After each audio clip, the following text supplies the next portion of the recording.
And we should be live. I'm not seeing it on Facebook yet. I am now. Trovo, all good. Let's check YouTube. And yep, we are live on YouTube and D Live. Let me mute that. And before that comes up. And we are live on YouTube, Skywatcher Gaming, my Facebook page, Trovo. Everybody, well, not everybody. A few of us know where to go on Trovo.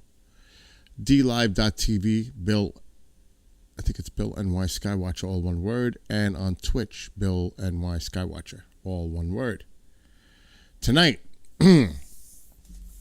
we have on Paranormal Now with host Alan B. Smith. And I will be gaming soon. He's got Whitley Strieber on for the first hour. And then he has in the second hour, Ken Cherry and Rebecca Hardcastle Wright. Followed by the Tracy Austin Show. And her guest is Dee McMurray, 24-year veteran. And they consider him to be the military medium. That's what they call him, or calls himself the military medium. So he's been on before. Really interesting guest. So make sure to tune into that. Tomorrow, Race and I will be doing the producer show. Peter Robbins has Greg Bishop as his guest at 7 Eastern. And of course, the great team at Entity Voices Paranormal Evidence is at 9. I have a smile because there's a little inside thing going on with that, but they are amazing. And I hope to one day meet them. And of course, the one and only Jimmy Church, who's been on an incredible roll, I'll just say, the last few weeks. He just had a great panel put together that he did. So I don't know if it's still available for folks to watch, but it's definitely incredible. Nick Pope, Richard Dolan, Linda Moulton Howe. The list goes on. You just got to check it out. I'm sure it's on his Facebook page. If you go to Facebook, Fade to Black, check the Fade to Black page. Maybe even his personal Jimmy Church. I would definitely check that out. And he's been having some really great guests these past few weeks. I mean, and he always does. I'm not saying that the other weeks aren't great, but he's had exceptional guests on in these recent weeks. So make sure to tune in to Jimmy Church, Fade to Black, 10 p.m. Eastern, 7 Pacific. And you can hear it right here on KGRADB.com, and you can watch it in the members area on KGRADB.com. Make sure to check out Jimmy's website, jimmychurchradio.com. Find out all the information. And yeah, he's got the River Moon coffee on his site too. I believe it's there to purchase. I'm just saying for Jimmy. Let's see. It should be. There it is. That's what it was. This was yesterday. Oh, and Billy Carson was there. Lou Elizondo. It's on his website. If you go to his website and you click on the image, it brings you right there.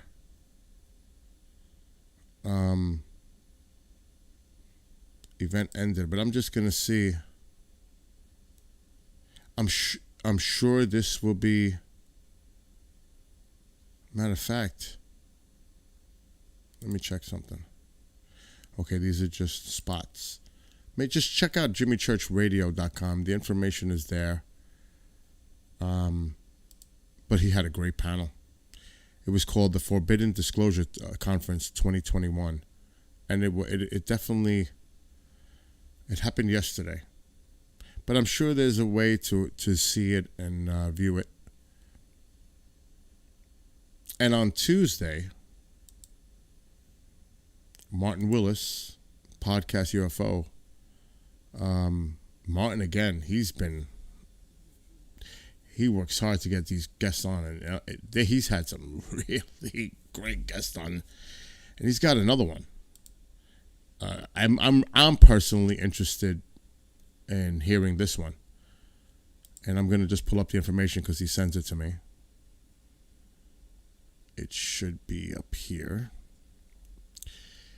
Martin made me jealous the last few days, and I told him that. He's on his boat up in Maine. That actually happens to be a very similar boat to what my dad and uncle had years ago. It looks exactly it. It's a Sea Ray. It's the same model. Has to be the same model. It's got the same colors, same cabin inside. I was like, wow, this is like deja vu. It's like I'm there. It's the same boat. So yeah, Martin was cruising in the bay. And Martin, if you're watching, yeah, I was a little jealous. All right, so this is his guest. This is what it says, the description. And I'm sure you can go to podcastufo.com and see the same information because that's what he provides to me. And you can also see this on kgradb.com and listen to it at kgradb.com. After guest Lieutenant Colonel retired Chris Lato heard that the FLIR 1 Go Fast and Gimbal videos were debunked, he came forward with his opinion. He was an F-16 pilot for 18 years and had done hundreds of these types of intercepts with this almost exact equipment. The, quote, experts, end quote, that have been appearing on TV and YouTube have obviously never used these systems before. And then it goes into his bio. And it's extensive. Extensive. He's a native of Houston. Again, it goes through a lot of his background. And I'm telling you, you have to look, at the details of his background. And Martin lists all of it. His education, which is impressive. Bachelor of Science in Material Science, Airman Basic Course, Flight Safety School, Squadron Officer School, Master of Aeronautical Science, Aeronautics, Air Command and Staff College, Associates of Art in Turkish. I guess that was something he had to do.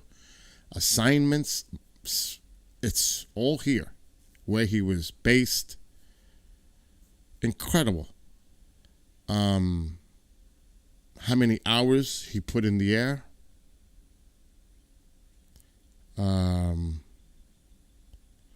He's got Lieutenant Colonel awards and decorations,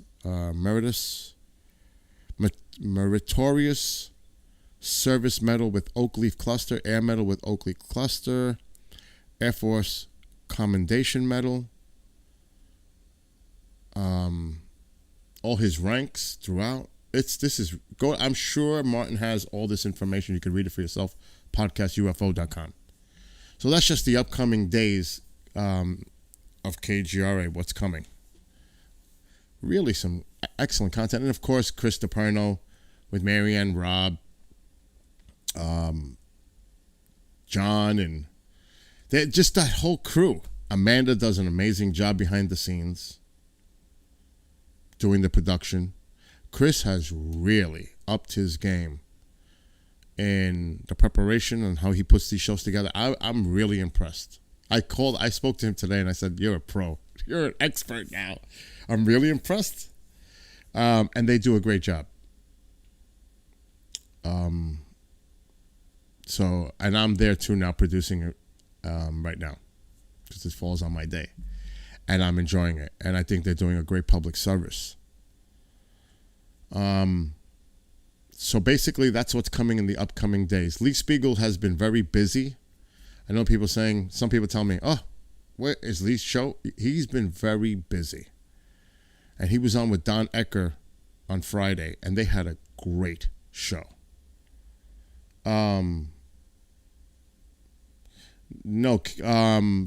Marco, Jimmy Church has his own website, Jimmy Church Radio, so you can find all his exclusive content there. And Greg, I hear what you're saying. But it's still, okay, for just to clarify, Greg, for a lot of us that are familiar what's going on in ufology, no, I don't say ufology.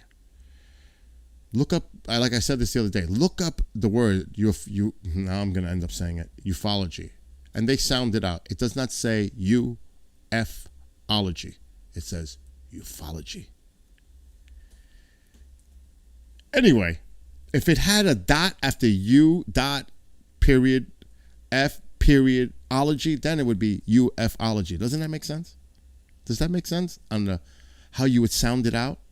But if it's UFOLOGY, it's ufology.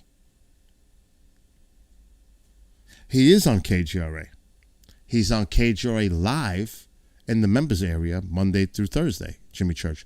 So he's streaming live video and, of course, audio to the KGRADB.com website Monday through Friday when he's live. But again, going back to what Jimmy did, for those that know the stuff that's going on, yeah, it's probably going to be the similar information. But for people that are new to this and want to learn what's going on from some of the people that have knowledge or background or research, or like in Dolan's case, a historian, whatever it may be, it's actually something that I would tell them to watch, to get caught up on everything that's going on. I mean, you got big players in that disclosure conference. But for some of us who are following this stuff and been following it for years, talking about it, doing shows about it, watching shows about it, yeah, we kind of get an idea of where we're at right now. Kind of, because there's a lot of no information out there, lack of information out there, and who knows if we'll ever get the information. Because when they came out with that report, and I'm not going to go rehash this report, but 144 cases, one was a balloon. So what happened to what the other 143? Can the public see? You can tell the public, oh, well, we don't know this, that, or that, or that. It could be China, it could be Russia, maybe not. We're looking into it. But can you tell us what the 143 individual cases were and how you came to the conclusion that is that part of the classified annex that we're never going to see? I'm just saying it would be nice to see, even if it was just a bullet point, an outline and say case number 1, 2, 3, on and on. Just tell us what happened. But I'm sure it has to do with sensitive material, sensitive location, dates, individuals, whoever involved, and they don't even want us to know that. Because once you do that, you open up the Pandora's box and people are going to ask more questions. They don't want questions. And if you notice, I don't watch the news at all. Only local, Hudson Valley. If you notice, it was on TV, and anybody could have predicted this. It was on TV for a few days. Now, where is it? It's gone. It's old news. On to the next news cycle. I don't watch the news, so maybe somebody can inform me. But are they talking about it anymore? No. I'm sure it's done. Maybe individuals like Tucker will talk, because Tucker, even before this, Tucker Carlson, matter of fact, 2 years ago, Tucker's crew was in Pine Bush for the fair. And it wasn't him, it was his crew. And I saw them. And you can ask anybody that was there. You could ask any of the people that were speaking there, like Travis Walton, Mark D'Antonio, Linda Zimmerman, and a few others. Oh, Tom Reed was there that year. They will tell you. I went to the Fox News guy, whoever he was. I don't remember his name. I said, listen, he's filming the crowd, all the people, because there's thousands of people at the Pine Bush Fair walking the streets, because they close the streets. There's vendors, all kinds of stuff going on. And I'm like, he's filming the crowd and stuff. And I went up to him. I said, listen, You need to speak to the people that are here. Do you realize Travis Walton is standing right there? And I named all the other individuals. You should go interview them. If you know, I get it, you're covering the fair, but you've got some people here. Interview them too. So I looked at the program, and they did show Travis. They showed a lot of the crowd, you know, they were talking about it. And I was like, where's Mark? Where's Tom? Where's the rest? So, of course, they went to Travis because Travis is well recognized. Probably the leading recognized person in those type of cases because Tom Reed is also known. And I'm like, But Tucker's been doing this for a few years now. It's not like he jumped on the bandwagon and started covering this stuff. He's been doing this for a few years now. It would be great if Tucker Carlson would actually come to Pine Bush. I think that would be awesome. Especially that, I don't want to name names, not to get in trouble. There's going to be some really impressive keynote speakers there this year. Another one on the flip side that should come, just to be fair, I've read that Anderson Cooper is a big UFO fan, like he's into it. Well, Anderson, if you want to get it from the CNN side, because Tucker's got it covered on Fox. He's got it covered. CNN, if you're interested from the other angle perspective, send over Anderson Cooper to Pine Bush. I mean, really. I'm just saying. I remember that, Marco, the local Eyewitness News. I remember that. You didn't even say Eyewitness News, but when you said those names, I knew exactly. Matter of fact, do you remember Storm Field was the newscaster and his son? Or the father, remember that on the local? That was way back. And Good Morning to Lorraine. And Amol, you're here early. And of course, Greg. All the folks that are in the YouTube right now. Anybody who may be watching on Facebook. And Trovo.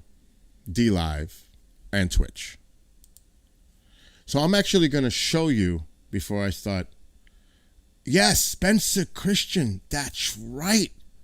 He had glasses, I think. I think he had a pair of glasses, Marco. Marco and I are going back to New York City local Eyewitness News days. When the newscasters, the names, Bill Butel and Roger Grimsby. I remember that. They were like mid to late 70s. I was like, I could barely remember that. Oh my gosh, remember him? The weather guy from Channel 9? Hello! Oh my, I used to die watching him. I can't remember his name, but he was a character. And he was really like hyper into the weather. He was like overly passionate when he used to do the weather. He used to shake. He used to get so excited when he was covering the weather. I can't remember his name, but I know exactly who you're talking about, Marco. But anyway, I'm going to share my screen. And I'm going to just show a couple things. Obviously, because it's coming up and I have a direct involvement. KGRA will be represented at the Pine Bush Fair. And, of course, MUFON will be there, too, with a contingent. But first, here's the fair. I'm going to put the screen on. Now, information should be posted shortly. Speakers, you know, it's still being finalized. I can say with certainty, pretty much, that Lee Spiegel and Mark D'Antonio will be there.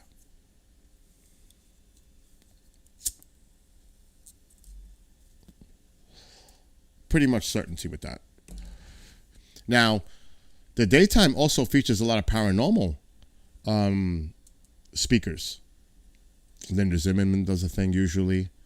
My good friends, Al, Brian of Bronxville Paranormal Society, and they're involved in so many organizations, I couldn't list them all in New York. It's like New York chapter of Bigfoot, UFO, they're involved in everything. So they'll be there. It's going to be a really good fair. And It's going to be fully open. The streets will be open. I don't know what's going to happen at the actual speaker event at the conference center, but I'm sure those details will be available here soon. But this is the museum. I mean, this is the fair. I'm showing the museum next. If we go to the photo gallery, go to the photo gallery. This is pinebushUFOfair.com, by the way. And you'll see some of the past photos there. I'm telling you, there are so many people at this fair. Anybody who's been there, Charles, Ronald, Jade, Keith, they know how many people show up to this fair. Now, the parades haven't happened in the last couple of years, I don't believe. That's You Bet Your Asteroid. That's Dino, who owns the Cup and Saucer Diner. He's an integral part of getting this together too. And of course, Dominique Ragney, community organizer for the town of Crawford. She's the main, really, the one with Lance Hollowell, the curator at the museum. It's those two are the ones that really make this work. And of course, the museum part. So here's just a few. There's the Cup and Saucer. And by the way, the food is great. I usually go on the other side. They sell shirts and all that stuff. It's pretty cool. And right across the street they built it recently. There's a new hotel. I can't remember. The Harvest Inn. So if you come to Pine Bush and don't say that you're there for the UFO fair. Just book it ahead. The Harvest Inn is right across the street. It's in Pine Bush, New York, if you're going to come to the fair and you have to stay overnight. But here's just like a few photos. I'm just going to go through them quickly.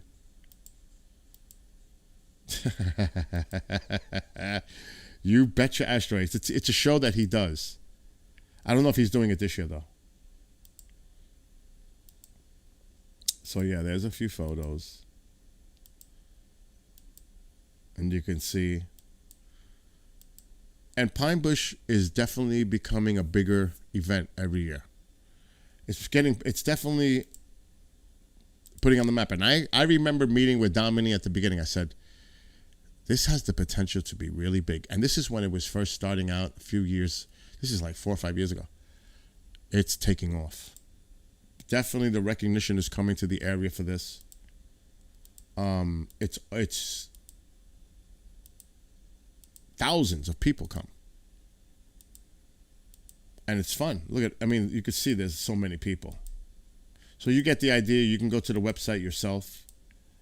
As You Bet Your Asteroid. I think one of our contingent, I don't know if one of our contingent went up on the stage. One of them may have to participate in the show. But don't quote me on that. I should have got Amanda to go up. I don't know if he was doing it that year. Yeah, that's just some of the photos. So that's the Pine Bush UFO Fair. You can go to the site and you can see all the information up here. And they will be adding the speaker list and all the events that are going to happen soon. But I also want to show this. The Pine Bush UFO and Paranormal Museum. I went there a few weeks ago with Al Santoriga, and Chris DiPerno was there with Cookie Stringfellow and a few other MUFON folks. And we had like a private tour, thanks to Lance. It's amazing. People may have gone to the old museum, and it was a building. And I'm going to tell you, this is a storefront venue now on Main Street in Pine Bush. It is amazing. It's phenomenal. I do not say that lightly. You ask anybody who took part of that, Chris DiPerno, Al Santoriga, talk to them yourself, and they were there. Impressive. Impressive. So you can go here. You can book your tickets. Let's see what the price is. I think it's $16 for the tour, but it's a nice long tour, and it's very interactive, and the place is state of the art. He did a great job. Lance did an amazing job putting this together. I can't say enough of what he did. let's see. Here they go to take the prices. So adults 16, child 10, seniors 13, students 13, military 13, the locals 14, and it goes on for the residents and others, which is cool to give a discount for those that are in the area to support the community, helping the community. And the people are very friendly. The store owners, they've got a, well, I'll just be biased. I have a favorite eating place, a pizzeria, but I won't say which one because there's a few. I don't want to get in trouble. But if you're going to go and meet people and hang out there, the Cup and Sauce is really cool. And Dino is so friendly, very nice man. His staff is excellent. The food is good. So Cup and Saucer is really a cool place to go to. So there you go. That's the I was going to say the fair. PineBushMuseum.com. And I'm telling you, if you're going to book, and if you're coming for that weekend in September, you better book now. Matter of fact, does he even have anything open? Ha! I didn't think so. All sold out. Friday? They're still available Friday. And they're still available Sunday. There's still slots open. So, if you're coming to Pine Bush and you want to go to the museum, they do not take walk-ins. You have to book them online. So there are dates open for the Friday and Sunday. I would suggest if you're coming, book it now. And the tour is 60 minutes. So there you go. All right. Whew, got that out of the way. The weather here is cloudy, about 78 if I had to guess. Hold on. Somebody's messaging me.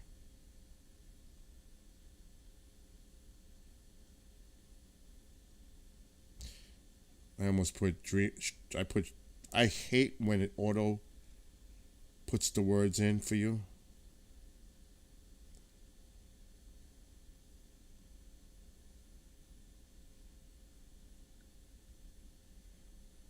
Let me just finish this. This always happens when I'm streaming.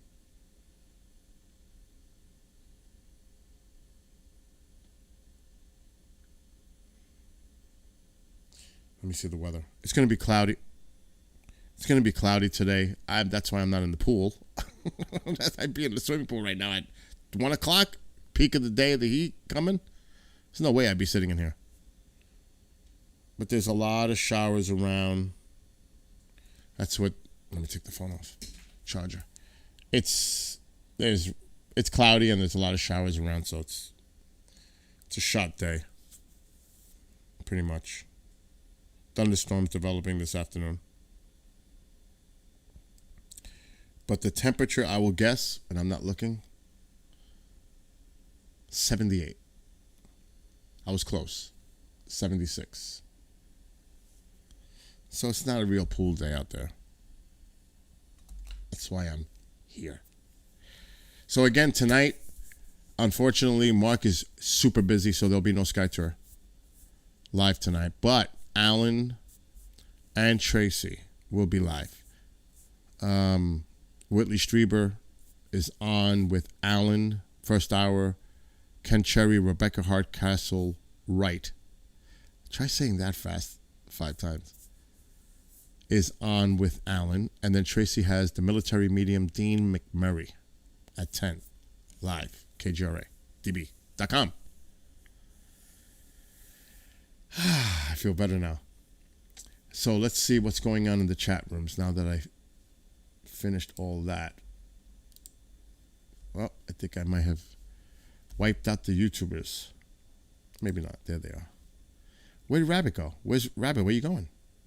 David's leaving too.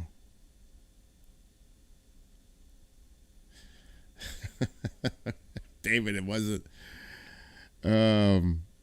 It's not about comments. It was about getting all of this sorted and testing and taking streaming to a whole new level.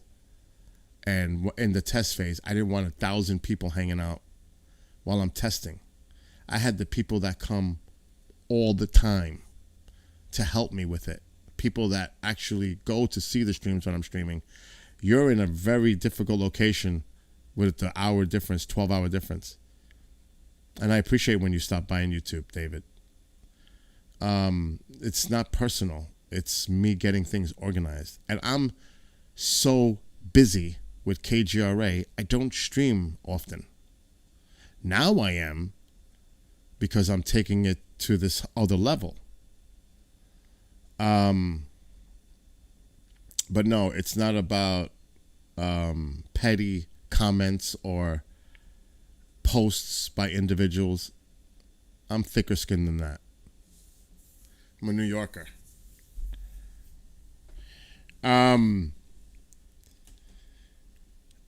Let's see. So, Rabbit's here. I thought Rabbit was leaving.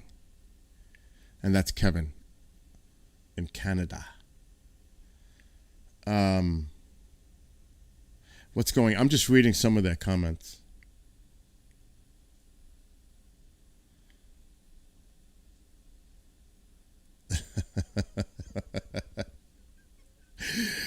Actually, Greg, I have a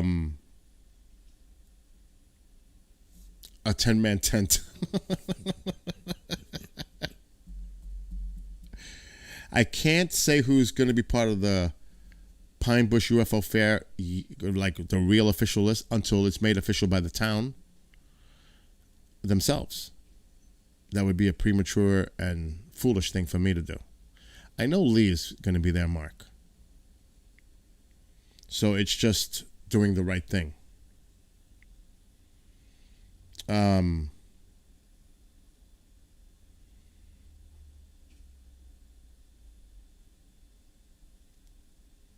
Oh, I get it now. Yes, Rabbit is his name in YouTube is, I won't say the whole thing because I will say the whole thing, Kevin. Oh well, it's Rascally Rabbit. His name is Kevin, and he could be at my stream at 2 a.m. or 2 p.m. It doesn't matter. He's always chilling out and hanging out. I think that's what he's trying to say in the chat room now. Let's see what's going on in Trovo. Trovo's quiet. Not much going on in Trovo. What about Facebook? Facebook's quiet. I should put a bunch of Z's. You know, like Z's? Zzz, like sleeping. Oh my gosh, too funny. For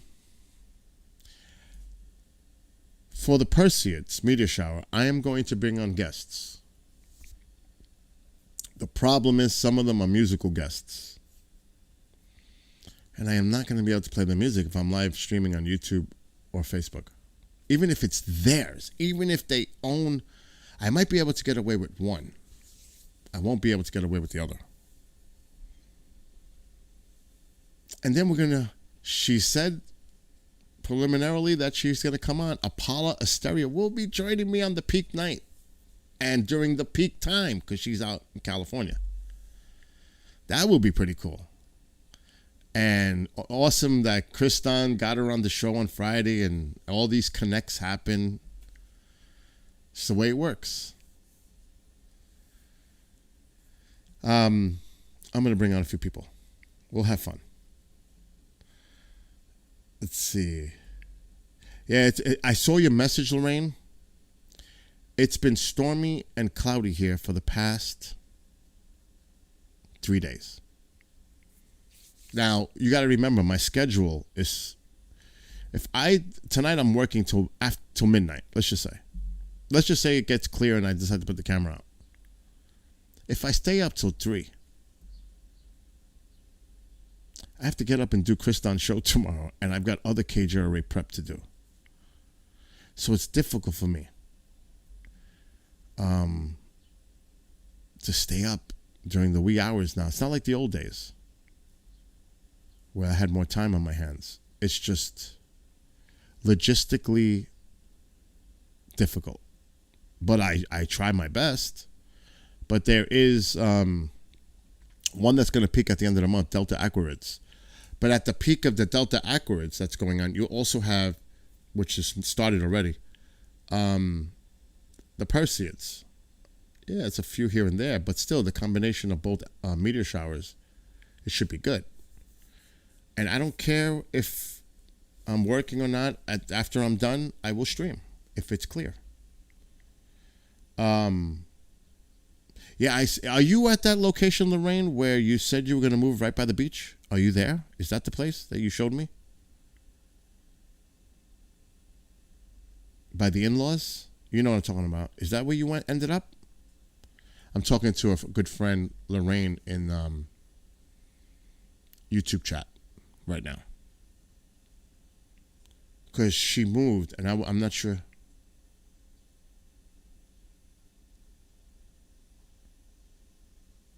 Oh my gosh, sleep. I went to bed at 3 last night. I stopped streaming at 3 and I got up at 9 this morning. But I sleep solid, so that's not bad. I actually had a weird dream, but I'm not even getting to that. I had to do with family. It was bizarre. Oh yeah, okay, so you are there. Lorraine lives in a beautiful place in Port Cartier, Canada. It's right, that's the St. Lawrence River, right, Lorraine? What a beautiful spot she's living in right now. Absolutely stunning. Okay, hold on. We have a Momzilla alert. Momzilla alert. She's entering the area. Momzilla is here. Hold on, let me mute. Yes.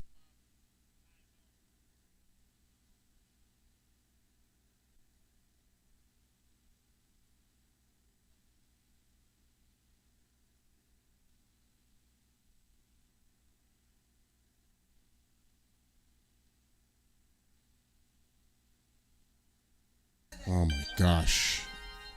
DQ is awake and up and going. Drama Queen is already up and... Oh no, that's Facebook. It's not... Oh, her new location. But I'm not showing you a new location. I'm not going to share that on the screen. Lorraine. I'm seeing it now though.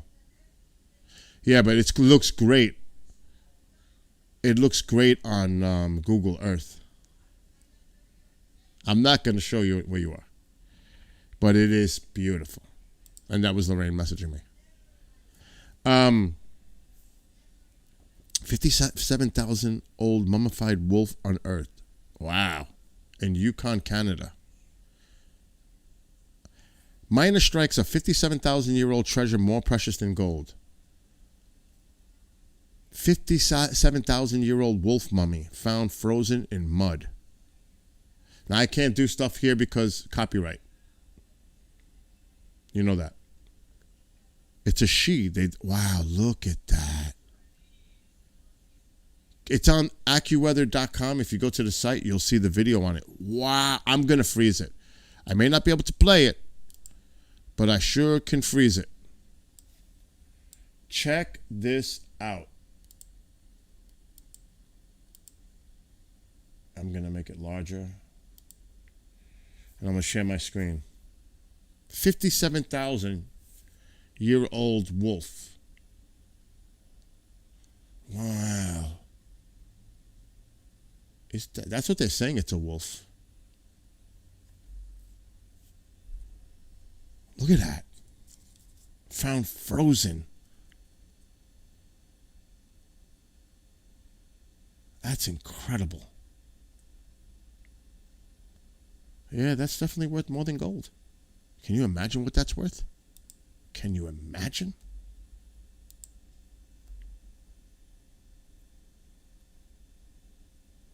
Let's see. It was while water blasting at a wall of frozen mud in Yukon, Canada, a gold miner made an extraordinary discovery, a perfectly preserved wolf pup that had been locked in permafrost for 57,000 years. Wow. Impressive. That just came up on my computer. Isn't that something?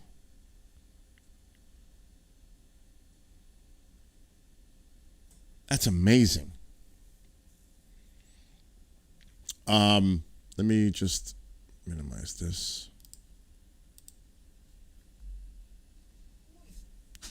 Oh, here we go. Part 2. No, I didn't lock any door. Did you lock the door on yourself? What happened? This door got locked by itself. I guess you did it because it's locked from the outside. I'm live right now, just so you're aware. Okay, so take care of the business. I know what I have to do that you were just discussing with AB. I know. You don't have to retell me. I know I did it yesterday and I got bombarded by all types of people. I've got to do it again today, okay?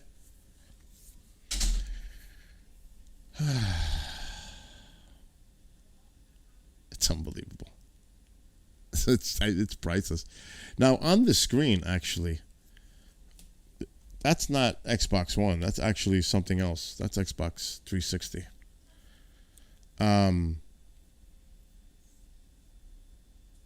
But yeah, we'll cover.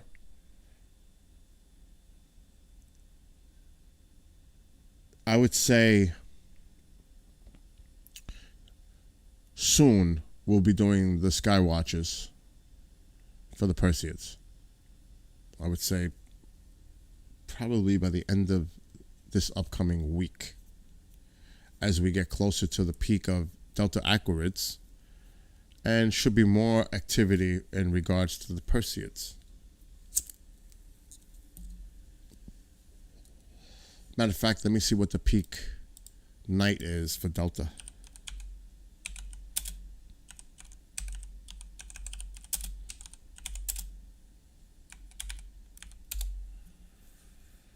Okay. Oh yeah. Some of these sites I really do not like going to because they're not in depth. And I'm just gonna click on one, but okay, this is listing all the meteor showers. Here we go. The nominal peak is around July 27th through 30th. But they lack a very definitive peak. So pretty much those 3 days is, and it's the pre-dawn hours. And it says here, through the glaring light of a waning gibbous moon. So that's probably not good.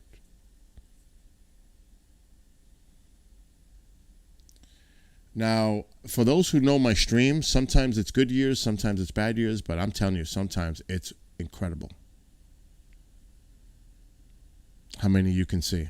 And I mean, I can do a Skywatch tonight and see 1, 2, 3, sporadic. It may not even be that. It could be space junk, debris coming in.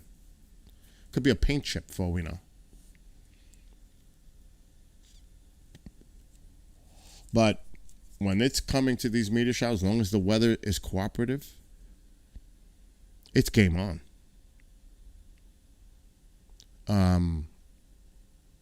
So hopefully it'll be clear here when we do this. So that's actually about 2 weeks before the peak of the Perseids. So I'm going to be shooting for those dates. Now, I don't know what they fall on. What's today? The 18th? So you're talking about a week and a half away. It's not bad. Lorraine, where she's located, Lorraine is in a very dark sky area in Canada. She's up there. I think she's got like a day trip just to get to the U.S.-Canadian border. That's how far north she is. It might be like a 12-hour drive. If Lorraine, you may want to correct me on this. But she's in a great dark sky location.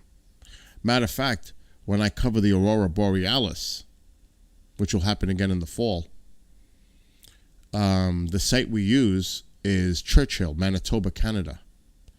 This place is amazing, and you can see their stream on explore.org. Explore.org is amazing for natural wildlife views, other types of... I'm going to actually share that right now on the screen for those that may be interested. This site is amazing. we were watching Eagle's Nest. Right now they have, okay, that's not a live one, but I'm going to give you guys an example. I would highly suggest, if you're interested in stuff like this, go to explore.org. This is a recap, even though it says live, but actually it may be live. Look at that. That's amazing. And they've got so many different types of live cams. All live cams now. You click on that. Maybe. Why isn't it working? Maybe they're all below. There they are. So you can go in here. They've got pups and kittens. They've got everything in here. I mean, you just highlight them. Sharks in the Atlantic. This one has 1,210 viewers right now because it's live with the bears. Look at this one.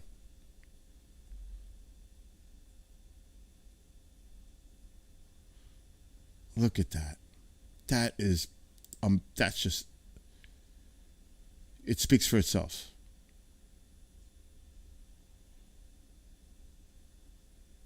So if you enjoy stuff like this is the place to go.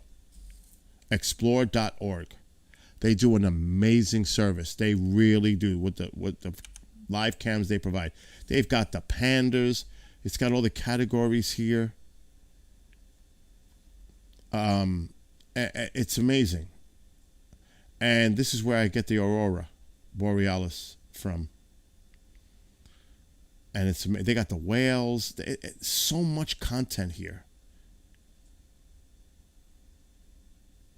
Could that be? No. Penguins. Let me just search aurora. Just type in the word aurora. And here we go to Churchill. Gotta be. Churchill's gotta pop up. There it is. This is Churchill.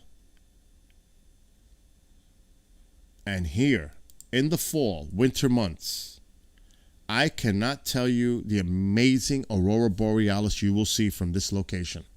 This is in Manitoba, Canada. Churchill. It's way up there. And they use it for polar bears. But you have to see the incredible footage of the aurora. Now, you have to be up at like 2 a.m. Eastern time. 2 a.m. Eastern time to enjoy the content there. Because that's 1 a.m., 2 a.m. Eastern is when it really starts to pick up, usually. Because we've been doing it for a while. And I got to thank a friend for showing me that site. Oh my gosh. I'm getting a million messages. It's too early. Too early for that.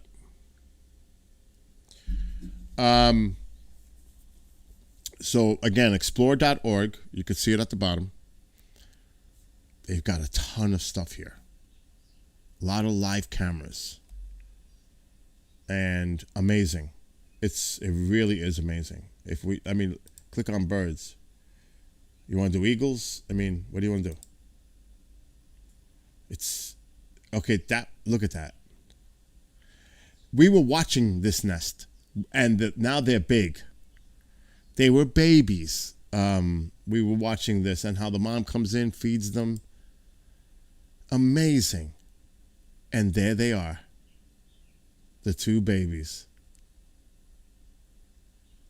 That's awesome. And the camera quality it's excellent. So again, you could see that's just eagles. You can click on any of these. Oceans. We want to go to whales. You got the cameras.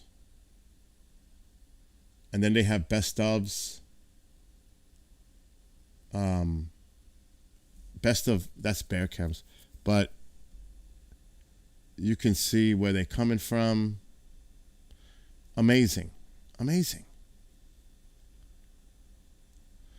Whatever, like I said, whatever your interest is, all cams. Look at the categories. It's awesome. I love this site. I really do.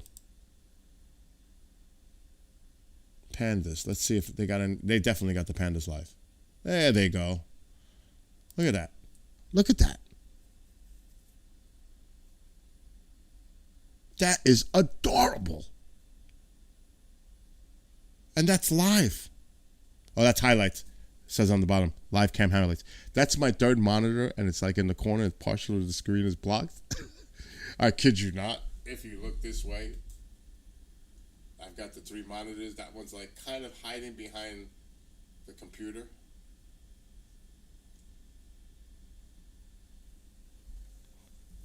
So I didn't see it says highlights. Oops. But you get the idea. Some cool stuff. See, these are highlights. These are off-season. Oceans. I like looking at the sharks, too. Underwater. We might have to type in sharks. Where's sharks? There we go. There's 4 streams going on. That's the reef. That's the live one. They're all live. I mean, they have highlights. Great White Sharks Meditation. They have videos of that. Shark Lagoon. That must be that's a man-made an aquarium tank. Tropical Reef Aquarium. Shark Lagoon. I'm thinking that's got to be a tank. Yeah, it is. It's live though. But this is live. Sharks in the Atlantic. North Carolina, Cape Fear. They, like I said, they got all kinds of stuff here. The meditation of the sharks. Let's skip a little. Look at this. Look at that.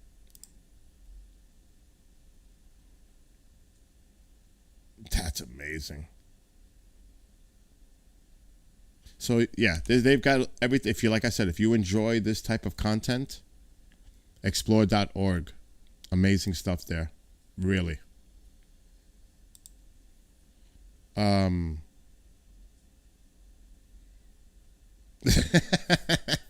Mole says search spiders. Are you kidding? He knows I'm a arachnophobe. Right away he says spiders. How nice. It figures he would say something like that. What's up, Rabbit? Now Rabbit's over on the other side. Trovo.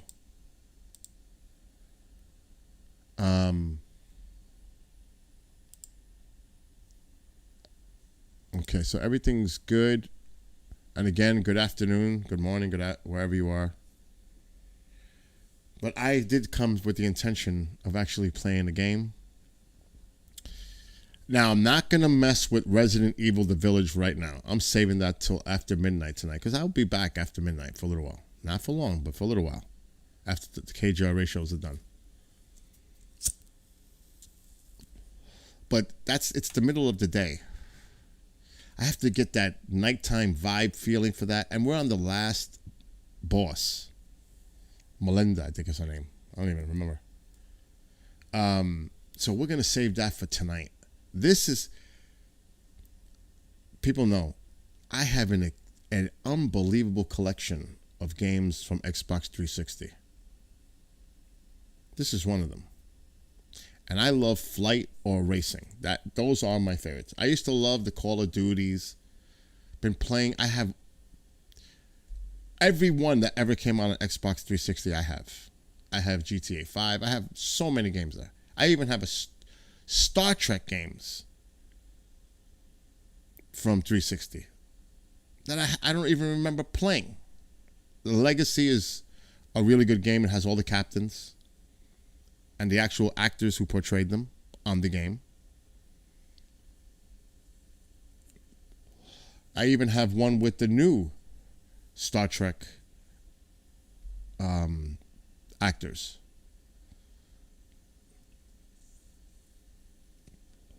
But I've got a ton of stuff. Sometimes I get tired of the Xbox Ones because it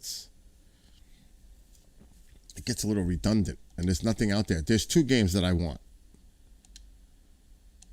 see, one guide. One guide is I have the Xbox 360 connected in the back of the Xbox One, so I can just make the transition from Xbox One to Xbox 360 like that. It's easy. Mother Miranda, thank you, Lewis. That's what it was.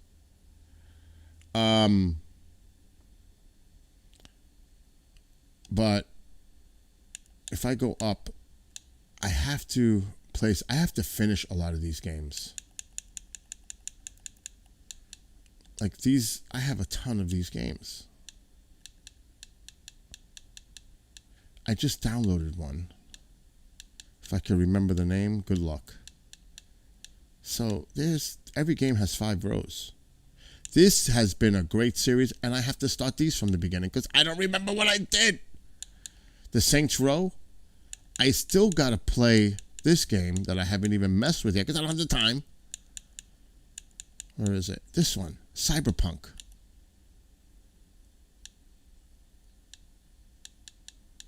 I still have to finish The Evil Within 2. The racing games are toast.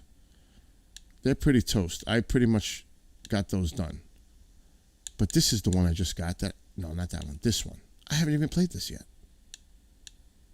The Life is Strange 3 is coming out September 10th. Excuse me. So you know Amanda and I will definitely be playing that together with all of you that participate. There's a really good game coming out that I like, for me. It's my type of game. So I've got a lot of games. I still have to finish the last Rogue Squadron mission on the campaign. I look at this and it's like insane how much I have to still do on this. And you can see that's Race Hobbs' favorite game right there. Sea of Thieves. He loves that game. That is the race game. And a game that I like that is boring for many, but there's a lot of people that enjoy it. But that's when I'm listening to music and stuff is Elite Dangerous. I like Elite Dangerous, but it's more of a sim game. But yeah, there's a ton here. A ton. But if we go to the store and we search, this is the one I want in August. August 24th, I believe.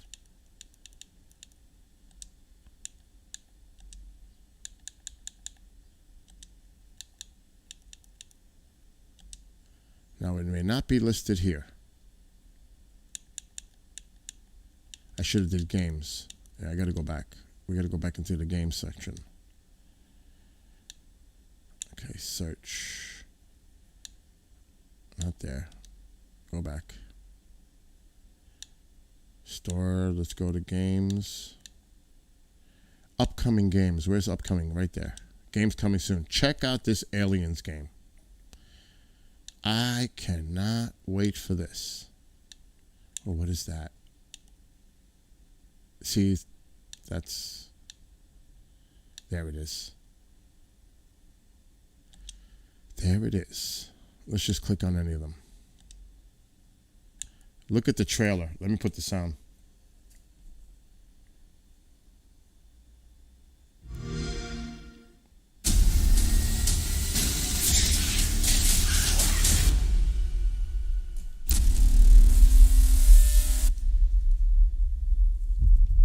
I want this.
Yep, August 24th. I was right.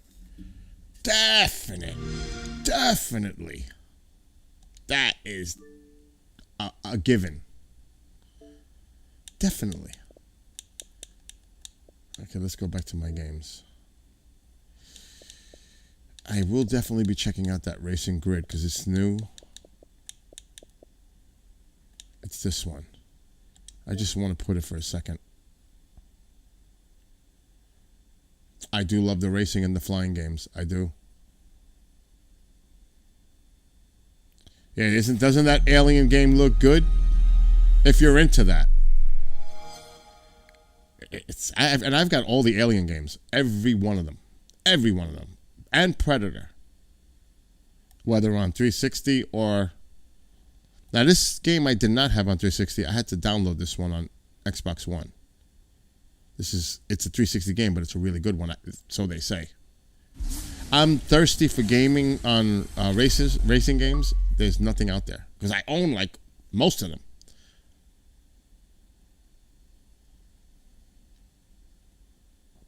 So I am not even sure where this. Matter of fact, I got to put the full screen projector on so I can see this in full screen.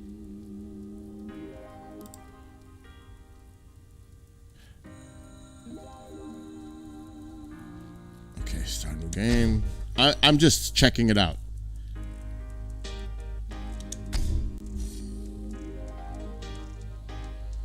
Now, of course, they have add-ons that they want you to pay. No. I just work it. It's like if you want to just get everything and skip everything, like you have all the cars and... No way.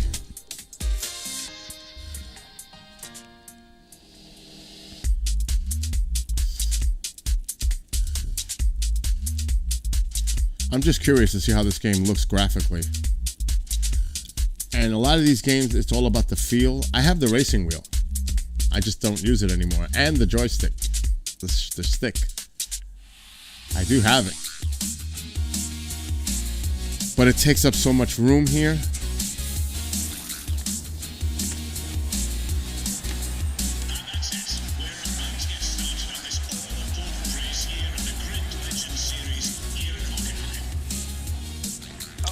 Marco, are you still around?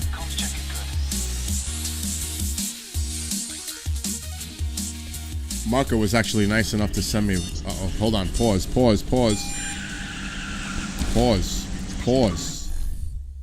I had to do it like that. I don't know if Marco's still here.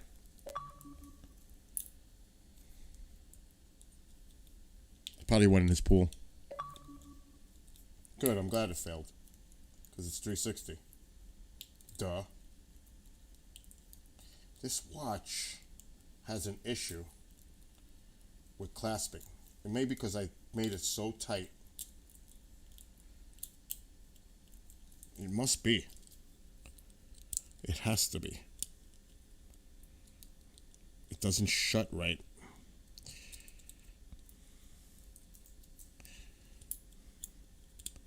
It's bizarre, actually.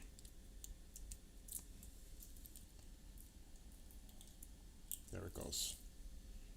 I'll see if Marco's around. I want to show him because he actually sent me a nice Invicta.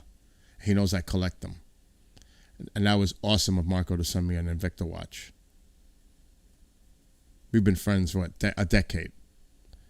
But I got to show him the new one because he was there when it all went down. Anyway, let's see. Now let's see how to change the camera angles. It's not like that. That's a rewind. Oh, come on. You got to tell me we got to be able to change these camera angles. There we go.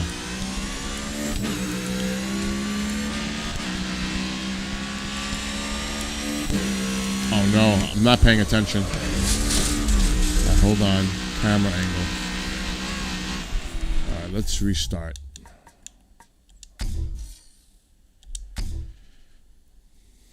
Now let's give it a chance.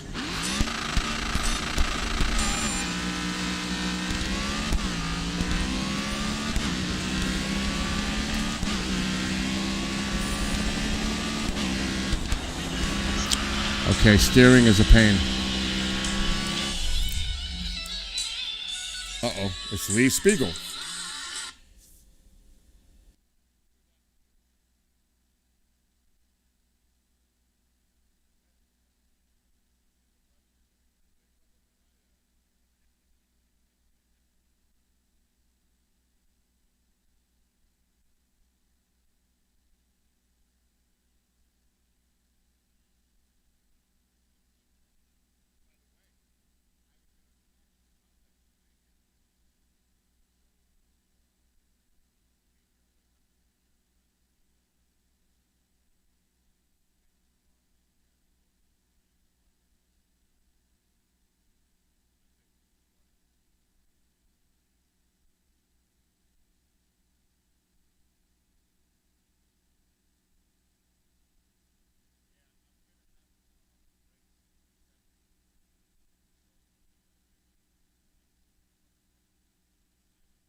this. Let me see. You have reached Uh, 203 214 ah, ah. No. He's doing tours. He's got to be. I'll definitely leave him a message.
He's so funny. Lee Spiegel's. He's a character. He's a character. That is definitely private. That's why I was muted this whole time. You're probably wondering, he's talking. Who's he talking? It was Lee Spiegel, and that's not meant for on air.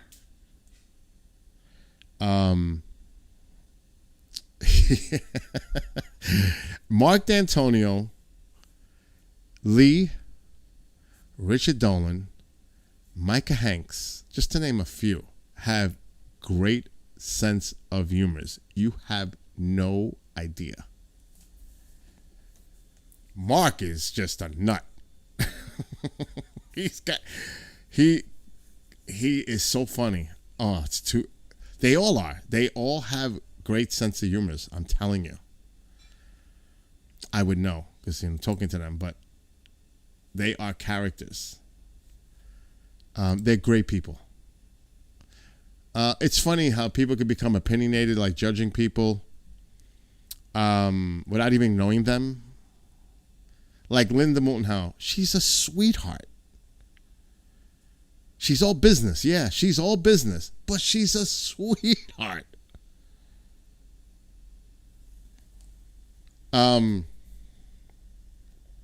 Yeah. And it's just awesome. I gotta say, it's an awesome, it's an honor. It's a humbling experience to speak with these people. In my opinion, because what we do at kgradb.com, and just to be involved with these individuals,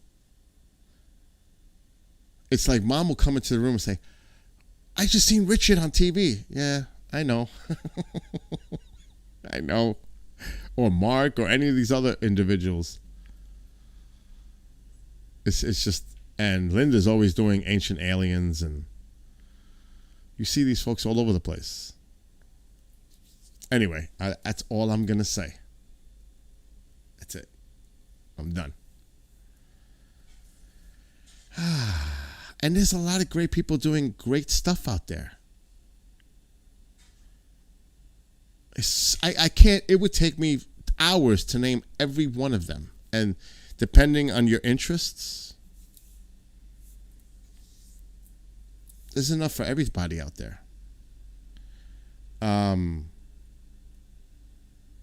Like Kristan tomorrow. I enjoy working with Kristan. Everybody has something different to bring to the table. And that's good. You want that. Is it meant for everyone? No. But there is definitely an audience that is interested. Does everybody want to hear about cryptids or UFOs? Or there's an audience for everything. Depends on your interest. I'm interested in all of it. I am. I really am. Like when I produced the EVPE team for the first time, because Race lost power from a thunderstorm, and I ended up having to produce the EVPE team, it was amazing. And then Race used to always say, this show is great, Bill. It's awesome.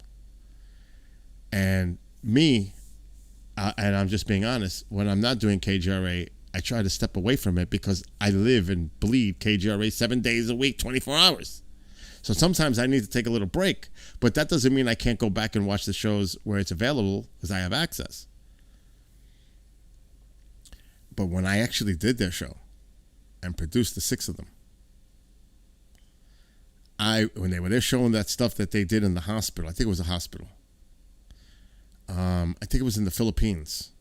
I think that's what Cherie said, and Tony.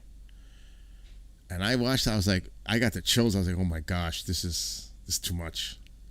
This is, and they are the real deal.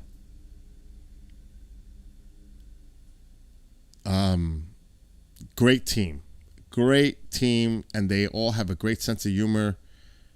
All business, but sense of humor. They do it on the air. They air at on Mondays, 9 p.m. Eastern, on kgradb.com. Great stuff. So, but that's paranormal. Like I said, there's stuff out there for everybody. Even Lewis is saying in YouTube chat, EVP is a great show.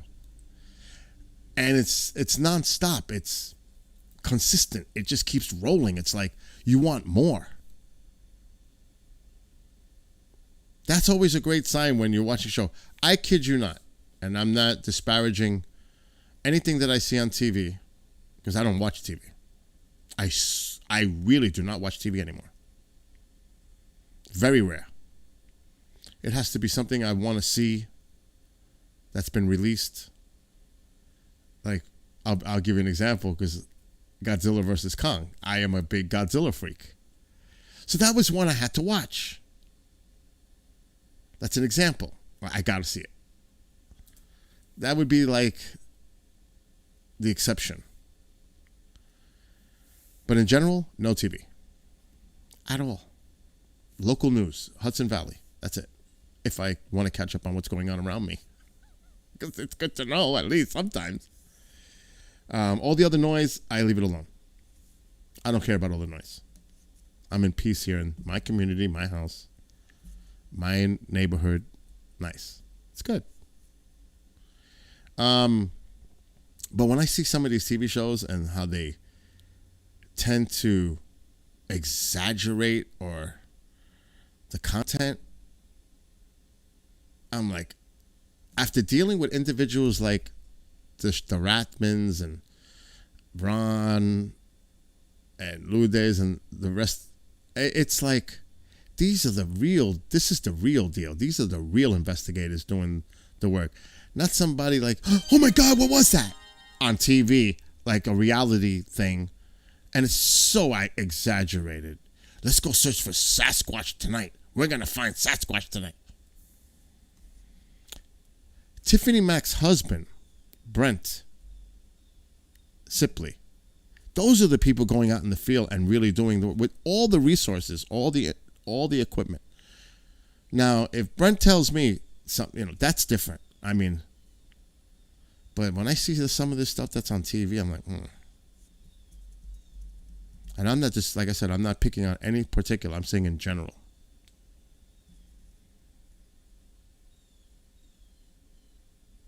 I can't do it.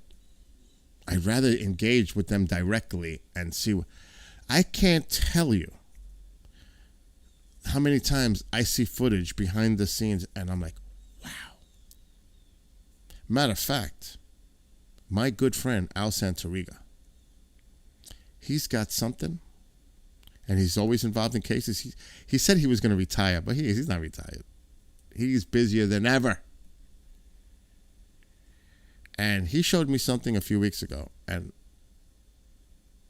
I showed it to Race. Race was like, oh my gosh, that's like the best thing I've ever seen. But he was creeped out. So, I mean, I'm sure at some point Al and Brian and whoever's involved is going to get this information out there when they're ready to release it. But I seen it, and he sent it to me, Al, because we were hanging out a few weeks ago. And I was like, wow, that's awesome. Matter of fact, Entity Voices just scheduled their show, which I'm going to go check out now. They just scheduled it. Tony Rathman, the sheriff, all of them. He did. He just did it. Ooh, I've got to see this. Okay. This is their description for the show. I'm seeing it before everybody else sees it, unless Tony posted it on EBPE. So tomorrow night, 9 Eastern. This is the description. I'm reading it just as he just finished posting it to be streamed. Join Entity Voices Paranormal Evidence Monday night at 9 p.m. Eastern Time and 6 p.m. Pacific Time on KGRADB.com as we discuss the upcoming EVPI investigation. 4-mansion tour, including the historic and well-known haunted locations at Kingsland Manor, Selma Mansion, White Hill Mansion, and Kreischer Mansion. The EVP team will be doing these 400 locations in 4 days. Come hear about this exciting event. Hear and see past paranormal captures that have been collected at these locations by both EVPE teams Chris Allgood and Audra Keeler. They're part of the team. They're great. Again, they're all awesome people. At the old hospital on College Hill. This is a show you will not want to miss. I agree. So they're going to be doing a 4-mansion paranormal investigation in 4 days. I happen to know about this because I was contacted. And I'm going to say it here now that they made it public. I am going to one of them on a Saturday. I am going on to one of these locations. And I cannot wait to meet the Rathmans, Ron, and Lourdes at this location. At one of them. not going to say where. I'm just going to say it's one of them. And I cannot wait to meet them, be a part of that. I'm honored, humbled that they invited me. And I can't wait to meet them in person. This is an opportunity I cannot let go, especially for KGRA-DB. So you know I'm bringing my camera. Actually, today I've got a mic, a boom mic that connects to the camera just for this. I do have wireless cams and all that stuff, but I'm ready. And I can't wait to meet them. And since I've got it up, I might as well do some work in relation. I might as well. It's right in front of me, so I have to set it up. So I don't have to do it tomorrow or later.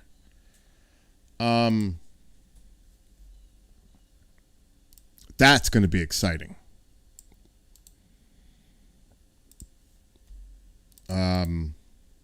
So make sure to tune into their show tomorrow. So that's the 18th tomorrow. No, 19th. What am I saying? Today's the 18th. So just give me a second. I've got to set up their stream for tomorrow night so it airs. But this should be a really interesting show. And the Hobbs will be producing it.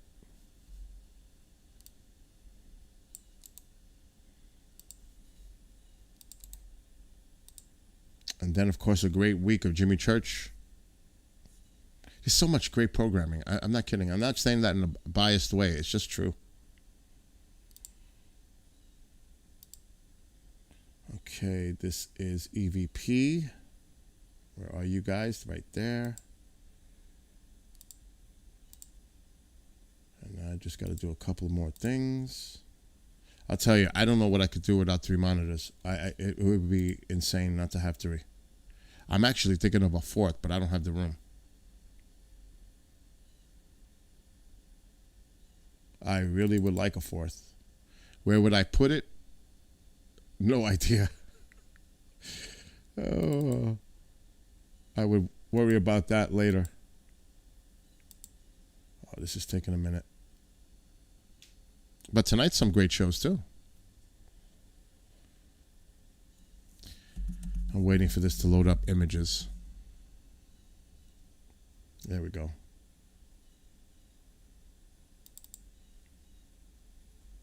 Now we're rolling.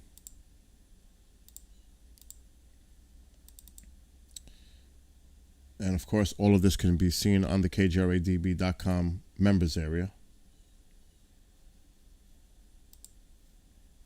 And I'm just almost done. I've just got to do a couple more things.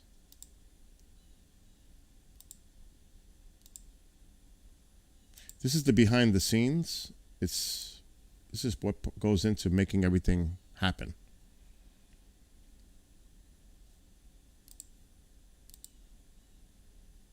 Okay, here we go now. Let me do this for their side. I should be done in 1 minute.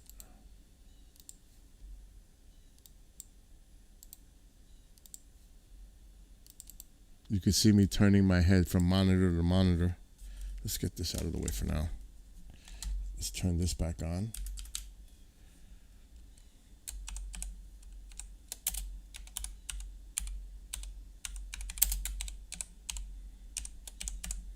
That should do it.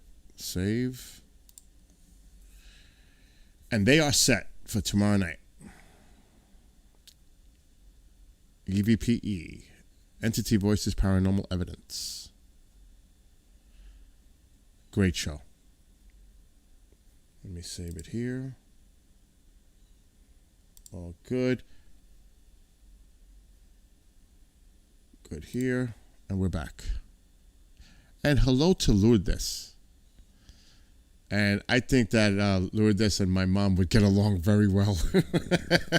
I just know it.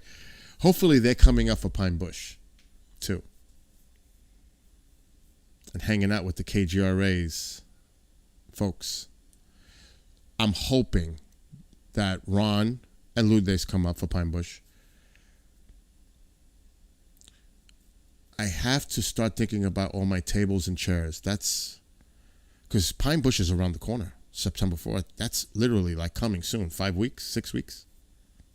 I have to start organizing. I got to get my 10-man, not 10-man tent, the pop-up tent. It's all in the garage. I got folding chairs. I've got tables. I've got the KGRA banner right under here. It's 8 feet long. Warren and Ray sent that to me to do conferences. I've got to start getting together. I got to start getting my act together. But I am so excited to meet Lourdes, Ron, the Rathmans on the Saturday event. One of the mansions they'll be doing. Like I said, I'm not giving out location or a date. All I'm saying is I'm going to be excited to go, and I thank them, and I'm humbled and honored, and I'm going to have the permanent smile face going on when I get there, because I love this. I have an EVP, definite Class A EVP. Al knows it, Heidi knows it, I know it. It doesn't matter if everybody else knows it or not. But we know it. And it's on video and on audio.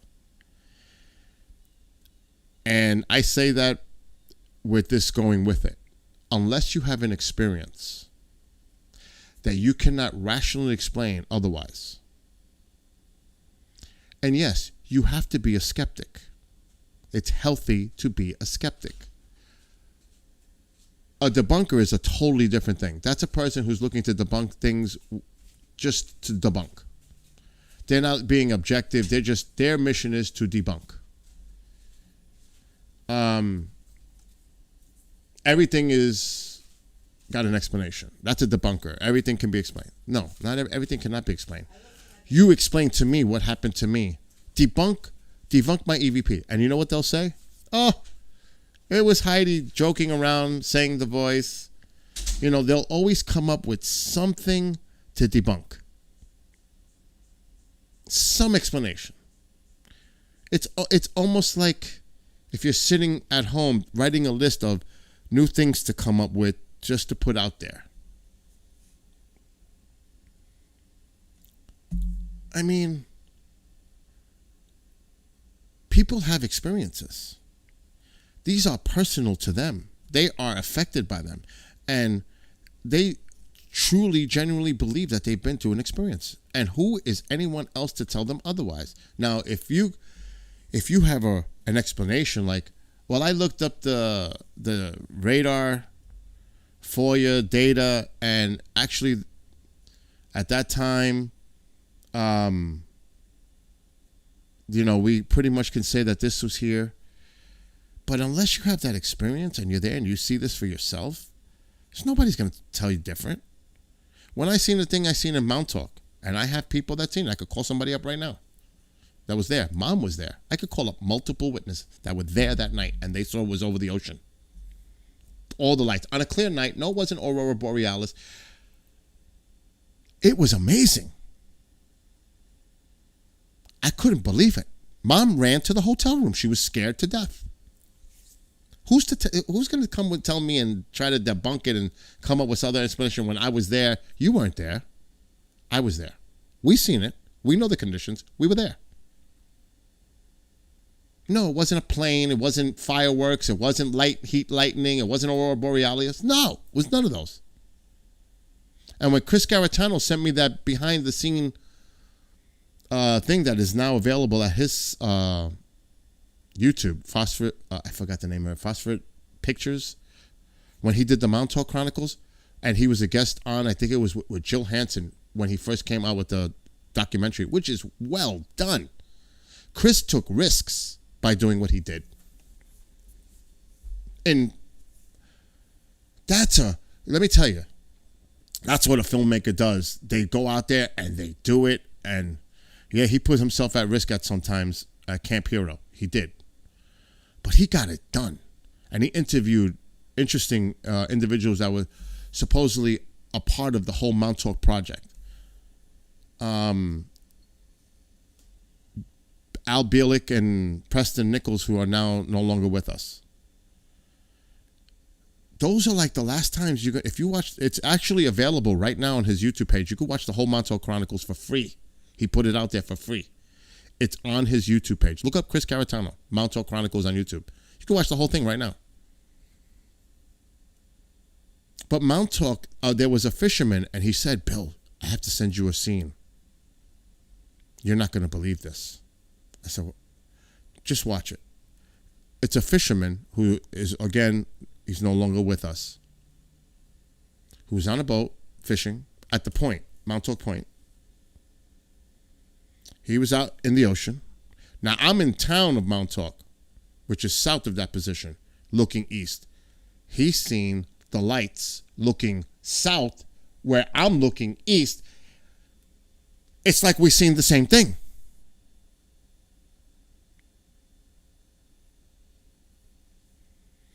So my point is, when you have an experience, don't worry what other people say to you or think. Just be sure of yourself. You know what you've seen. Don't worry what other people if they have negative vibes, or they can express their opinions, but you know what you experienced. They can't take that away from you. I mean, you're going to always have the noise. The noise is always going to be there. And there are people out there that are envious that you may have had an experience and want to debunk you just so you're not the person getting the attention. Now they spun it where they're getting the attention for debunking you.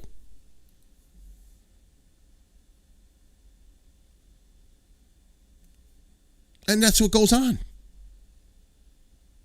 That's just the reality. Either they're envious, they're hating, they're trolling. It's something. It's definitely something, because only people that do that, they have some type of an agenda, whatever that agenda is. But they're obviously doing it for personal reasons. Right? Why otherwise would they do it?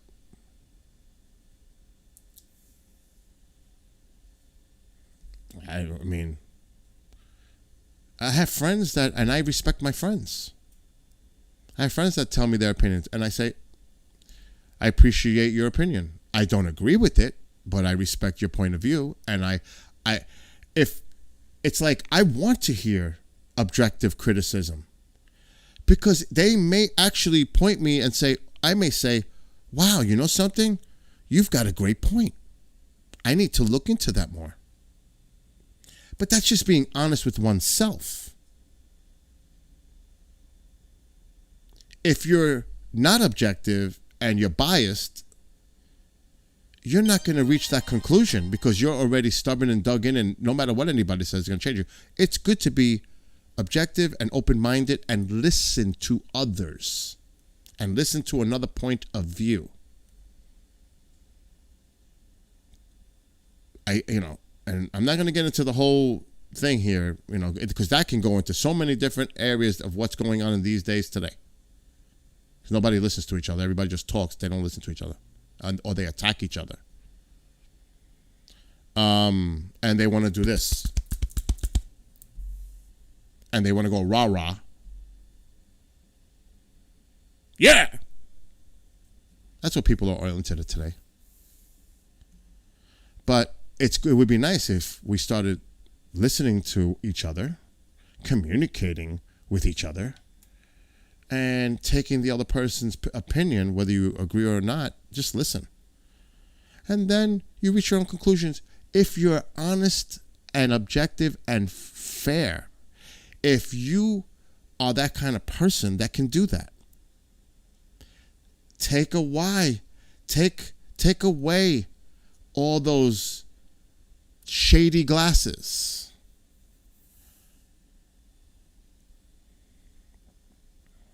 Open your mind up to it.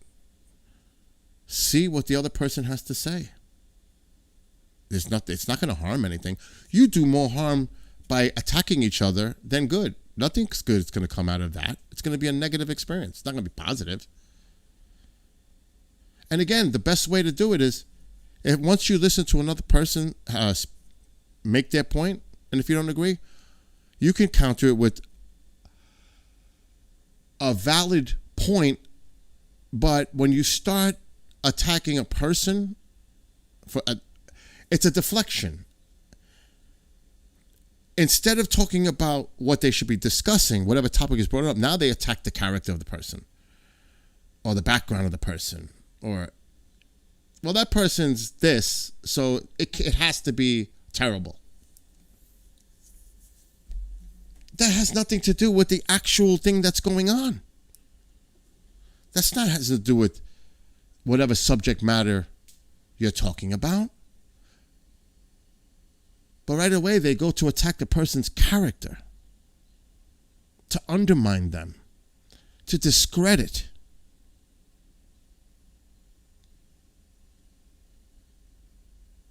And I say that generally. That's across the board. That goes, and like I said, you can branch that out. There's an umbrella of so many ways you can take that. But I'm not here for this.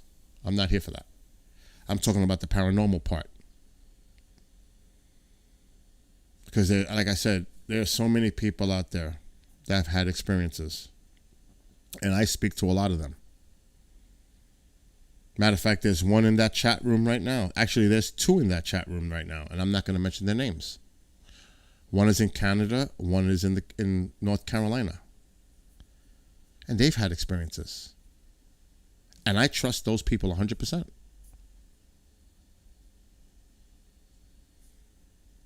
I believe them. But that's me.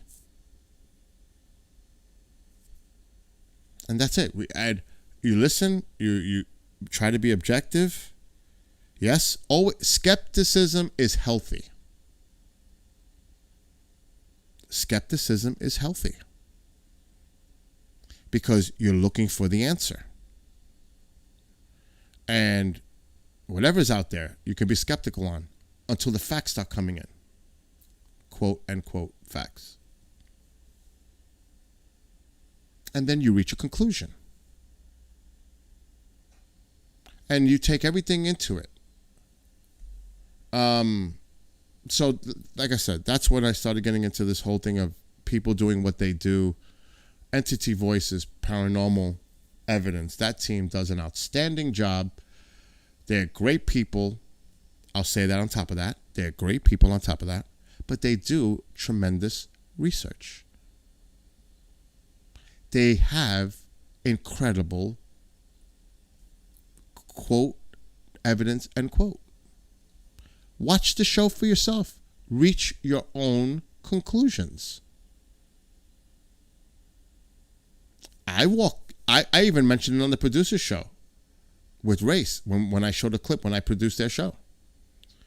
Well, it can't be a person walking by. We're trying to come up with some. I'm skeptical on everything, even my own stuff when I capture stuff.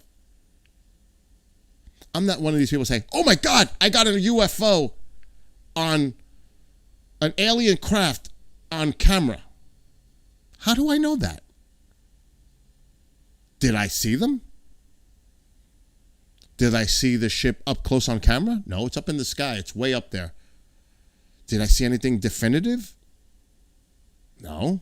So how do I know it's alien origin? I don't know that. The high likelihood, 99, it's our own.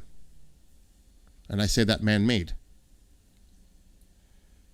Human-made. Terrestrial in nature. How's that?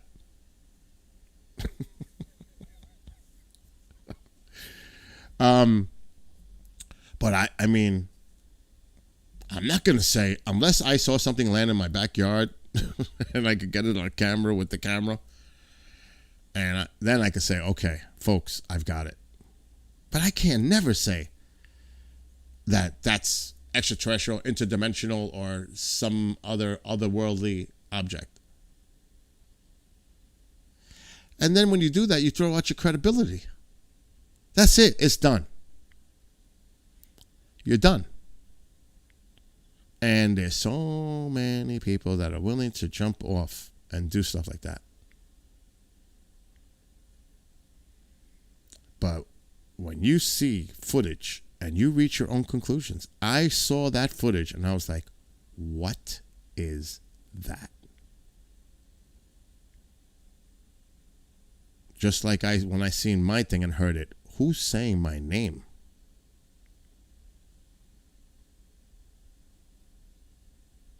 And they show so much stuff every week.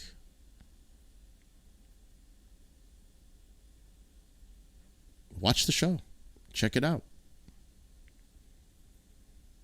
I tell you, I if I didn't work so much, Race, can I work Mondays EVPE? Sure, Bill, go ahead. I would love it. But you can see their shows. They're available on the KGRA Facebook page right now and the YouTube KGRA page. You can go back and check out any of the shows. Doing a tour. That's Lance. I called him when I was on the phone earlier. Call.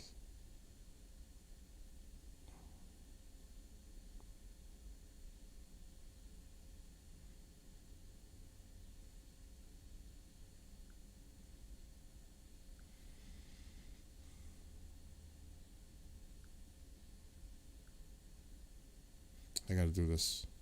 Sorry, but I gotta.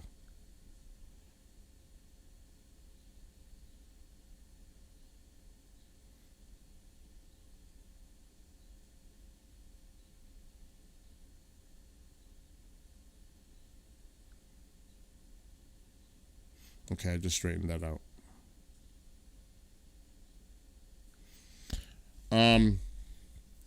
So yeah, I can go ranting and ranting on and on forever. Because when I start getting the juices flowing, I won't stop. So I have to stop myself. But you get the idea. That's why I don't do social media posts. I don't put my opinions out there. I keep everything business. And if I stream the live streams or the gaming, or if I find an interesting article in regards to UFOs or the military, I will post it on my Facebook, for example. I don't do anything else. And I like it like that. That's just my own personal preference. I don't get into all the stuff that goes on those social media platforms. For me, it's just to do the KGRA stuff, do my own stuff when I'm streaming. If I find an article I think that folks that would find interesting, I will post it. Like I said, science, space, paranormal, and nature. Maybe even weather, because I am fascinated with the weather. And there's folks in that chat room right now that will tell you that over the last 5-6 years, I do coverages for major storms, sadly like hurricanes, and I come up with my own forecast models, which I take extremely seriously. Because there is a law that if you're going to discuss weather, you better not give out false information. You better keep it accurate and informative, and I do that. And you ask those folks in that chat room, my weather forecasts of hurricanes have been so spot on. And they can actually tell you. It's stunning. And I'm not saying that to brag. I'm just saying that because it's the truth. I have them telling me, Bill, what's the weather coming up like? They'll ask me for the weather forecast. And I'll walk them through low pressure, high pressure fronts, jet stream, wind shear, all the weather stuff in relation to what's going on. Pressures, when something is dropping in pressure, that shows the intensity of a storm, specifically like a hurricane. Yes, Marco, definitely. Euro model numero uno, American model numero dos. Euro is the number one source for me. No doubt the euro is number one for me. But as it gets closer, they come together. You ever see, and for folks that don't know, the spaghetti models, you ever see all the lines coming out, all the different models? The ones that they predominantly use is euro, American. Statistically, historically, the euro has been more accurate than the American. So if I was to show you something right now, matter of fact, I will, because this is how I do it. This is part of how I do it. Marco, it's true though, what you said. This is just one of the things I use. Let me get this up. My gosh, am I ever going to game? So this is Windy. Windy's a really good app. So this shows the winds. This is what you want to look for. And right now there's a hurricane in the Pacific.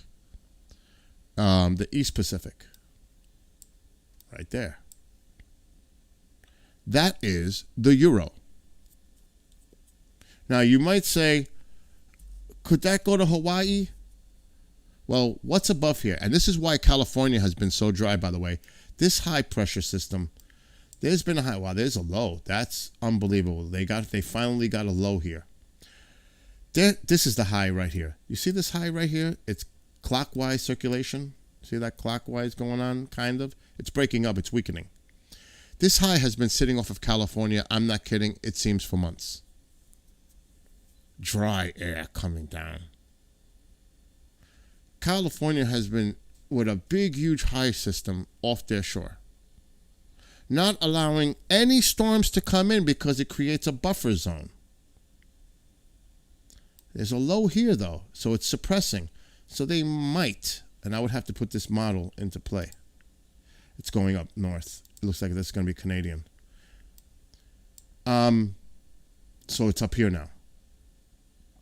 And it's very weak. And here we go again. Winds coming down. California, Oregon, and Washington. There might be a little disturbance here. But that's just to give you an example. Now the wind shear is going to destroy this hurricane. That hurricane is not going to make it. Look at the wind. Look at the wind field. I guarantee you when I skip to Wednesday, that is gone. Now I still got to look what's happening over here though. This is a typhoon now. When it's in Asia, this part of the world, it typhoons. Look at this, what's going on near south of Japan. And look at this one, China. And you got to know your geography too, by the way. It helps. Oh, that one's going west. Well, China's got a storm right off their shore, but where's this one going to go? I'm keeping my eye on this one right now. Oh, China. Might go north, though. It's going to go north. If I had to guess, without even looking. See, now you got winds coming here. It looks like the steering winds is going to bring it in. It's very possible. You got a lot of wind coming in here, steering currents. But will it bubble up north? I'm thinking it will. It's not. It's going to go in. It's in because of the steering currents, the wind field. So China's got a nice storm. Now look at this one. That was the one that was going on the coast. Now this one's heading north toward Taiwan and continuing up. So this is how you observe. And believe me, if you look at the models, you can predict your weather before you see it on your news because this is how they do it. It's exactly how they make your forecast. They use these models. Now let's go back to today. That scary hurricane that they're talking about. Ooh, category this, category that. Well, it might be that now. It won't be by Wednesday. Let's skip. It's weakened. It's going down. It's not going to affect Hawaii. But this is the euro. It's weak. But can that hold together as a low pressure and make its way all the way across I highly doubt it, but you never know. Oh, look at Japan. Look at this.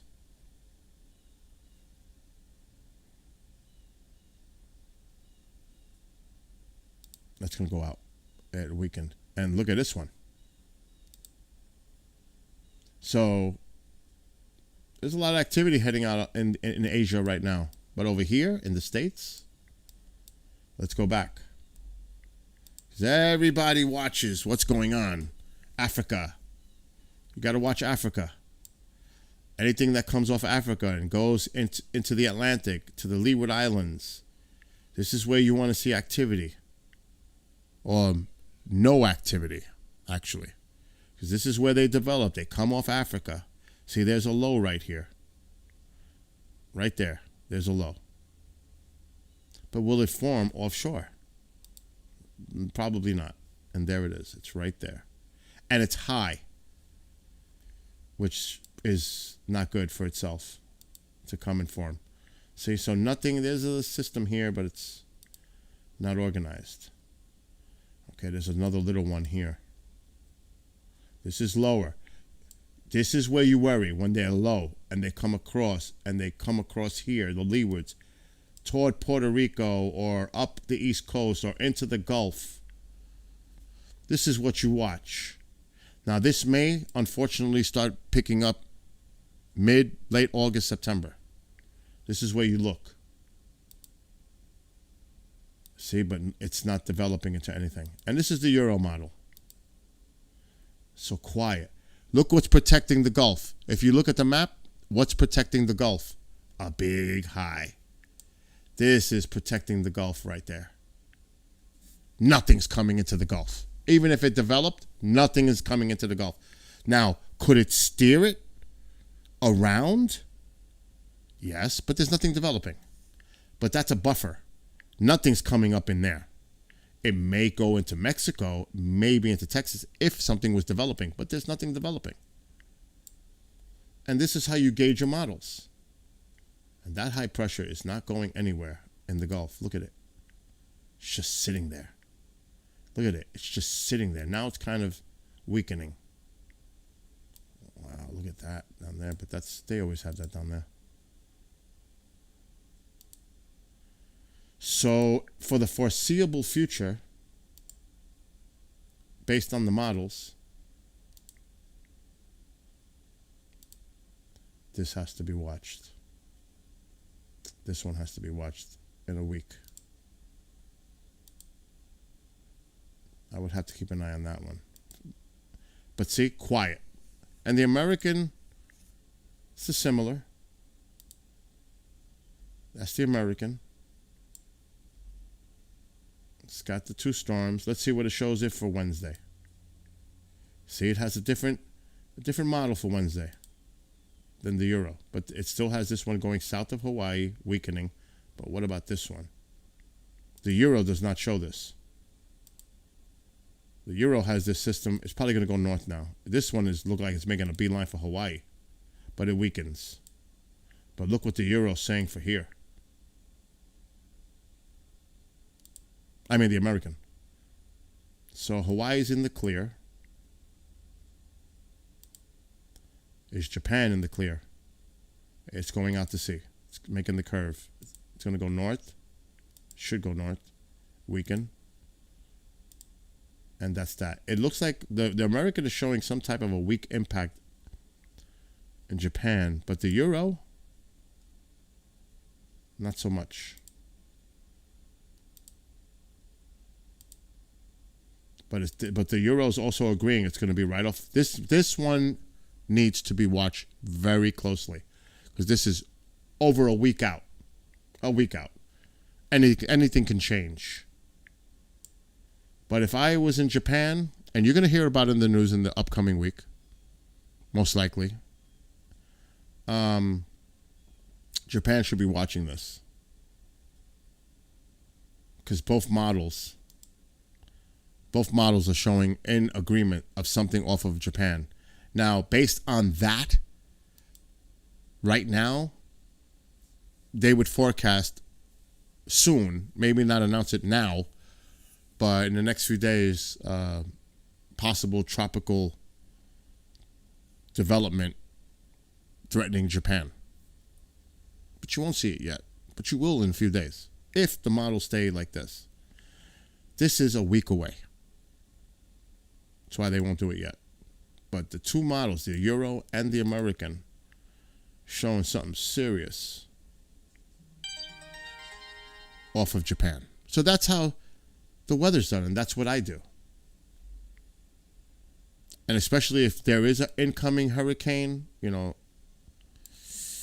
just like this, which way is it going to move? You look at the models. What are the models predicting?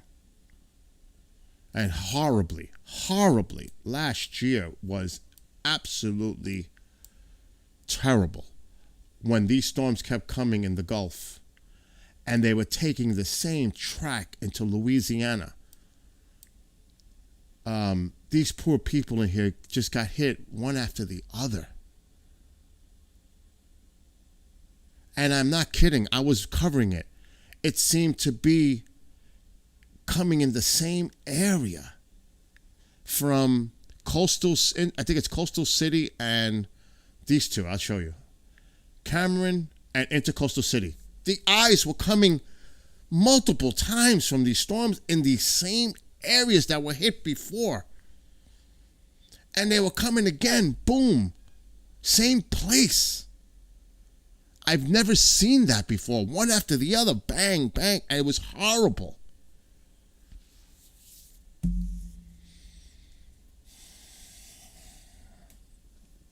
They got devastated last year in this area. And not just them, in surrounding states, of course, but the impact, the eye, when it comes in with all this energy and it's making landfall. I mean, they were worried about, I forgot what it was. There was an Outer Banks. It might have been here. It might have been in here somewhere. But it was terrible. It was devastating. So I keep an eye on all this stuff. And you know that New Orleans is below sea level. I mean, that's a recipe for disaster anytime a storm comes in here. We know what happened with Katrina. So yeah, you just got to watch. And if you know how to read the maps and study a little bit and get a better understanding, you can do your own weather, basically. That's like when I see weather forecasts for here, when I'm doing Skywatches. Do you think I really go based on something that was printed hours ago? No. I go in here and I look at my satellite. Like right now, should I go in the pool? Let's get to where we are. Whoa. Should I go in? Is today going to be a pool day? There might be breaks. The sun might be coming out right now. But there's a lot of clouds to my west. Now, which way are they going? Well, you put the satellite into view. Now, I'm up in here somewhere. So actually, let's open the door. It's actually getting warmer here, so I bet you the sun might be peaking. And that's how you do it. I'm opening up the door. There might be some clear breaks in the cloud cover right now. And actually, it's raining. It's actually a shower over me, but it shows it. It's these clouds right here. Oh, I hate that view. Why did it do that? I'm in this clouds right here, right now. So it's raining. It's a shower. I'm up in here somewhere. And that makes sense, because I hate when you zoom in too much. So yeah. Now let's look at the overall system. So there seems to be some upper level low going on in here. There's a spin in the rotation, but then look at these clouds streaming in from the south over. So there's two things going on here. But if you look, you always look for the curve, the circular motion. Where's it coming from? There seems to be some weak low pressure in here somewhere. These are coming down. These are going up. Forget about this. That's a whole different system. An association. Take a wider view. There's a definite, this could be a high pressure in here. It might be a high. We put an H here, if I had to guess. Okay, this could be a high. It could be spinning it like this. And here's part of the front with all this humidity going on. But see this area here? This is cloud tops. And that might get me later. Not so sure. Look at the rest of the country. Pretty quiet. We've been stormy in the Northeast, New England, Mid-Atlantic for a few days. But see this energy coming from the southwest?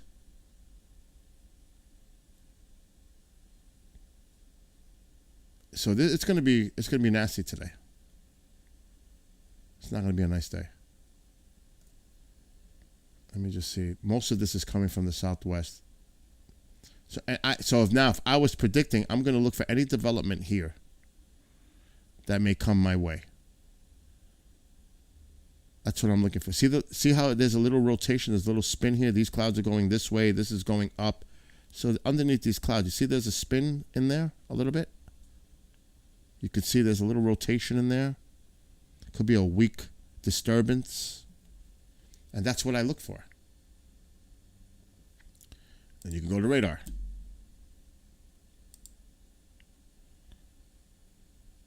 And yeah, some showers, some rain doesn't get picked up by the radar. Doesn't mean it's not raining. Drizzle does that. Fog does that. Could be a light shower and it won't show up on the radar. So it's basically cloudy. And most of this is going to go up and away. So yeah, that's basically.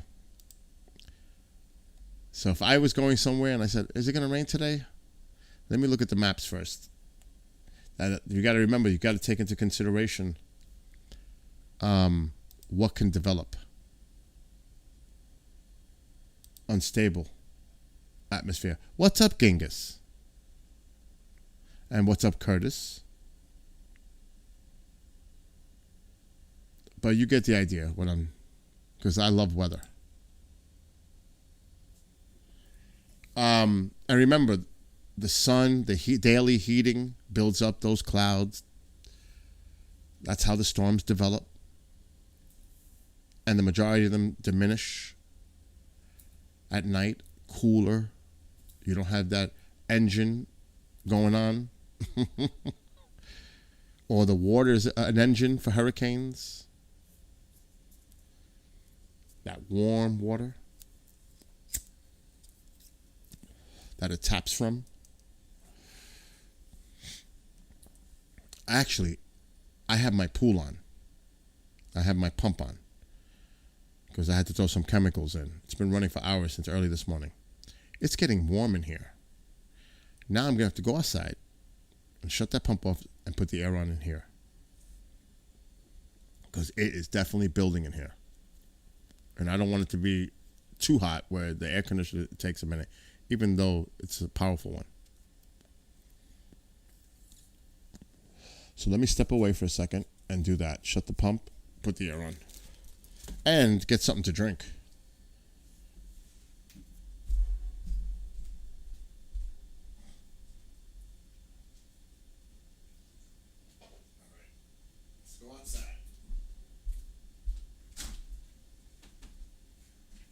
See, there's clear breaks.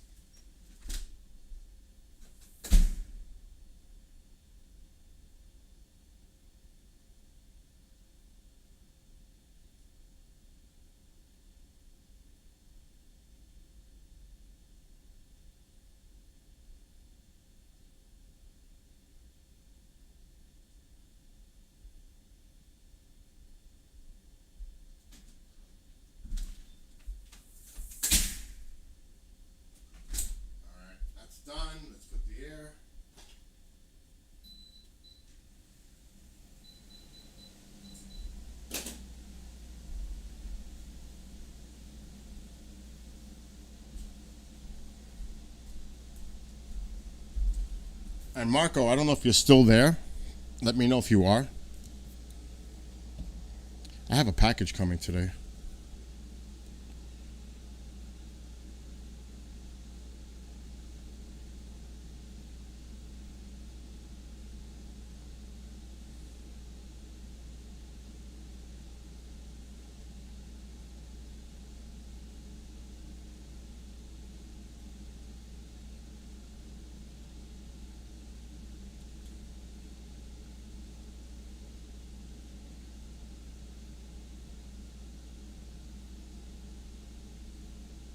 I'm just looking to see if any updates to the delivery. And what's up, Eric?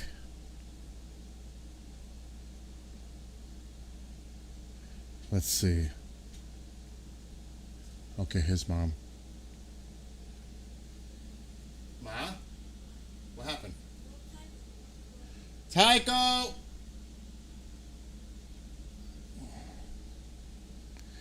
Is Marco still here, though?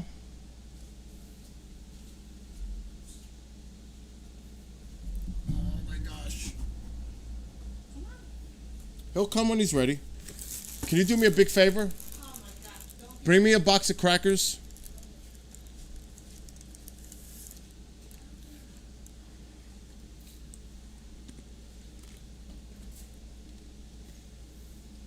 And a paper napkin. Towel. Anyway, I'm done with weather. There you are. Good morning, Tycho, or good afternoon, whatever it is for you. Come here. Come here.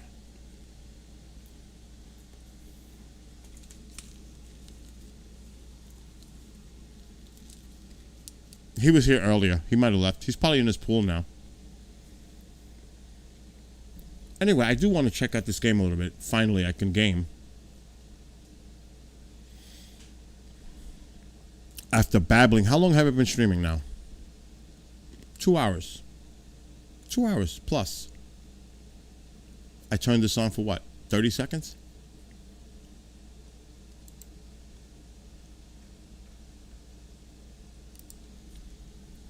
I want to check this game out. Because I just got it. And it's old. It's an old game, but I just got it. I've never played it, so it's new for me. Wow.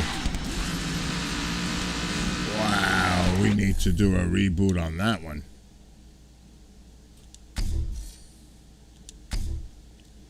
That was not good. I'm not crazy about this camera angle.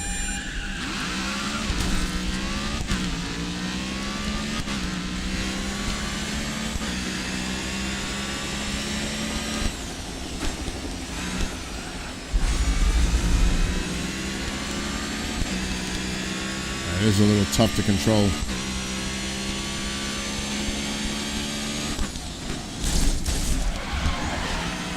This game is ultra sensitive.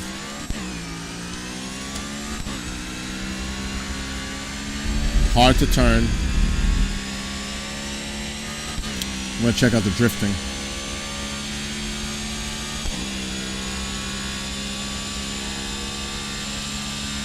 It's all over the road.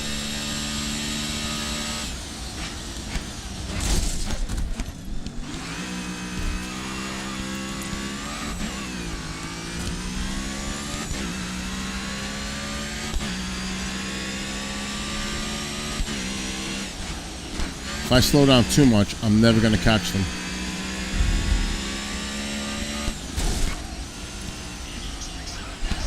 This game has a weird feel to it.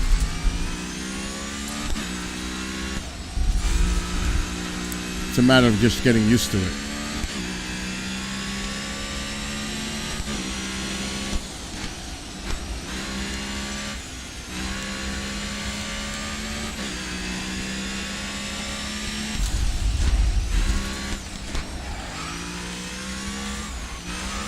It's tough. Let me try one more time. Okay, that's just to reset the vehicle. Let's see.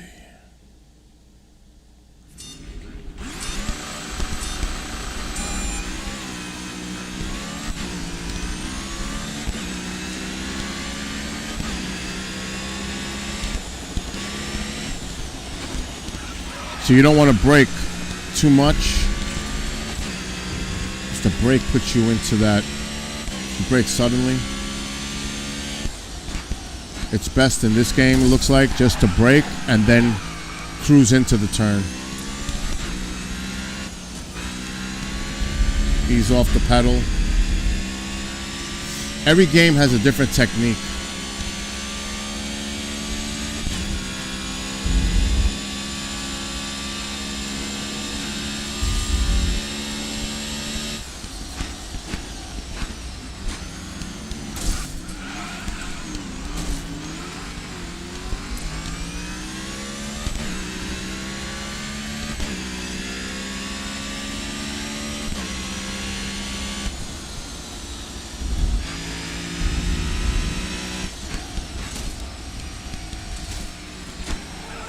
Oof, rough.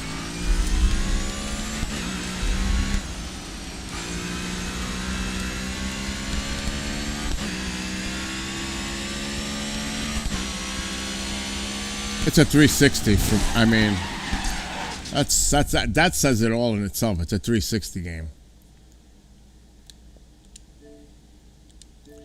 Let's see. Which is the one I was still working on? Was it Grid 2? No. Was it Grid 1? But that's a 360 game too.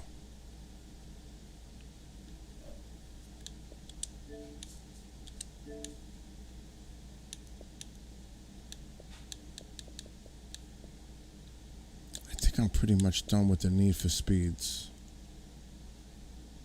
I think I beat them. Forza 3, I need the disc. Forza 4 is tough.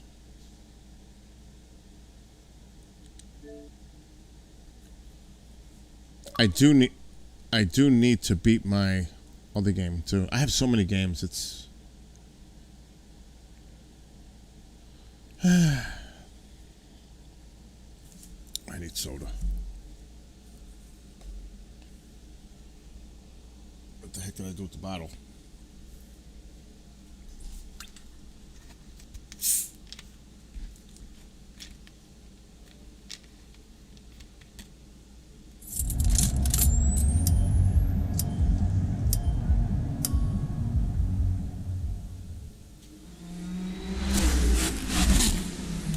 So no Sky Tour tonight, but Alan and Tracy are alive.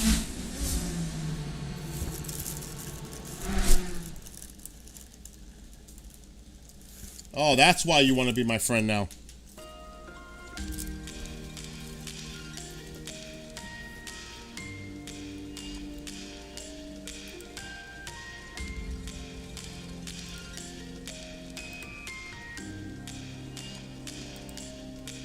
What is Andy sending me?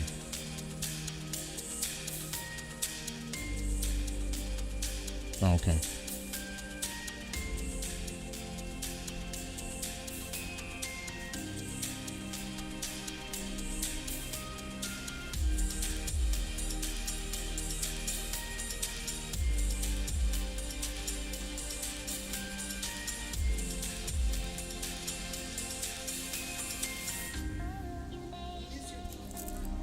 Take this one. Thanks. Somebody needs to, Andy, if you're watching, somebody needs to fix the spelling on that YouTube clip for Art. Preston Dennett's his last name is spelled wrong. If you're gonna do stuff like this, you gotta do it right. It's almost like Jimmy tells me, "Oh, Jimmy had a spelling." Well, I'm telling you, that Ert radio thing has bad spelling. Just letting you know.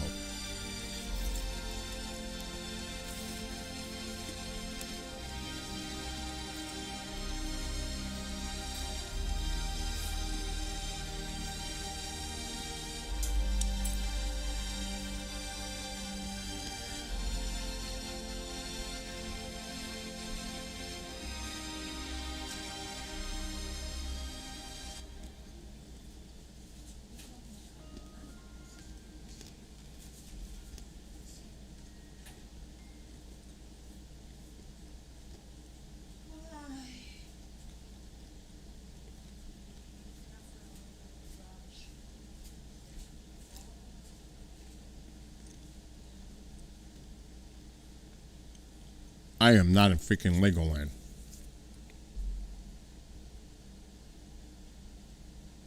I better not be in Legoland.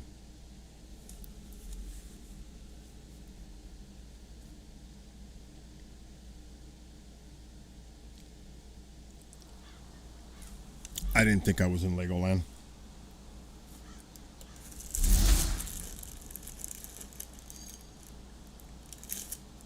This is a good Forza game.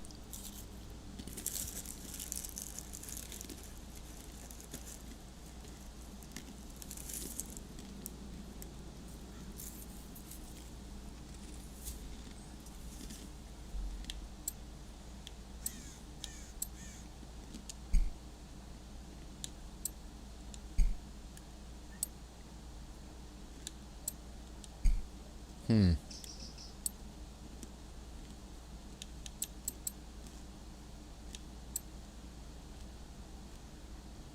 Hmm.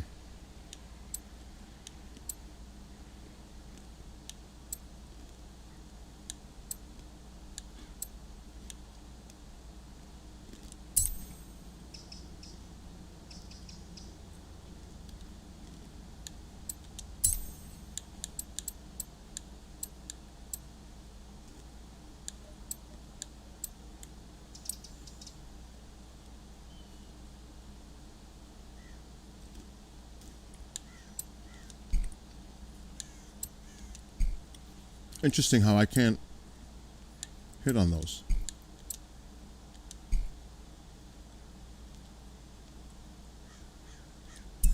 Welcome back, Nighthawk. Oh, that's for the series, that's why.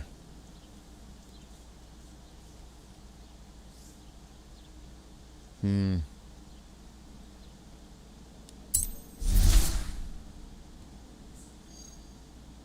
Nah.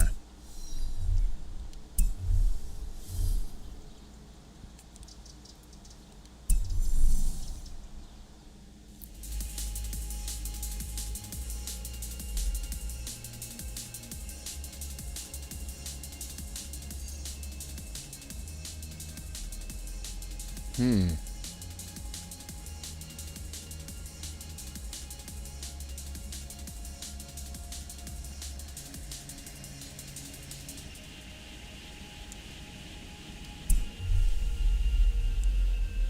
How's everyone doing, Horizon? If you're having a... That's new. All right, now what the heck? Look at all these races. Oh my God, I did a lot of them, but ooh, Titan. We're definitely doing that.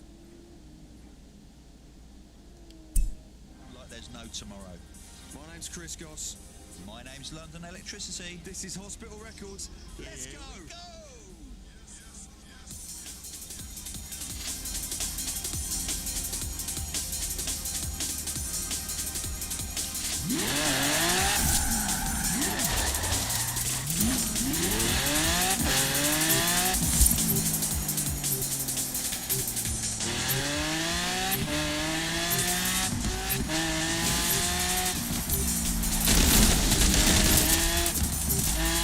I can't do it, but I'm gonna try. This doesn't have snow tires. Oof.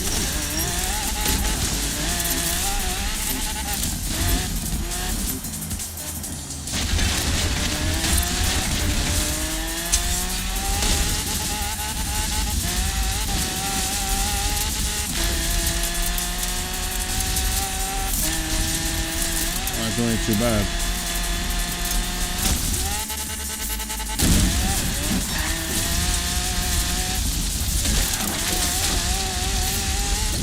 Wow.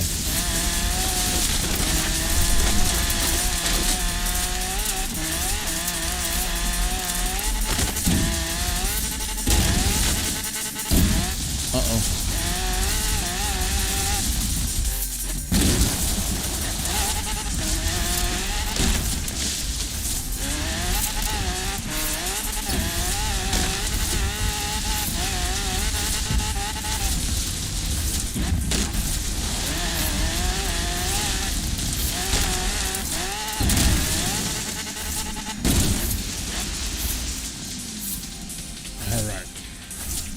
Let me prepare for that.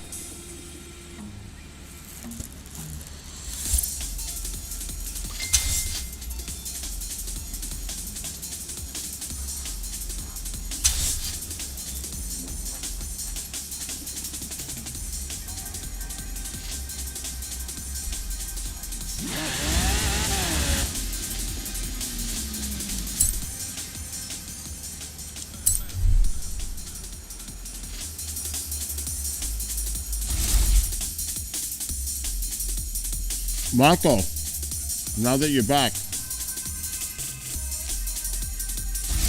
I gotta make sure you're here still.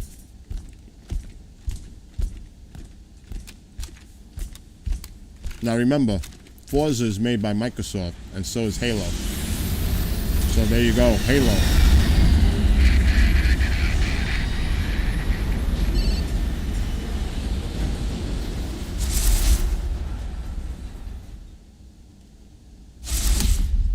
Nice. Whoa. I gotta show you, Marco. It came yesterday. You know what I'm talking about. I was waiting for you to come by so I could show you.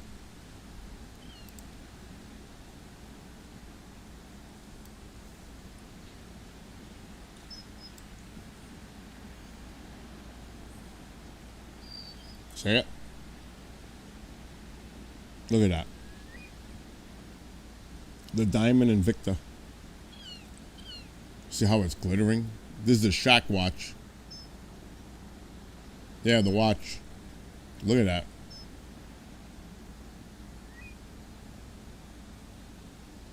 Isn't that nice?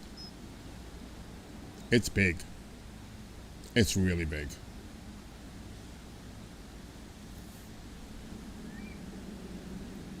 It's really nice.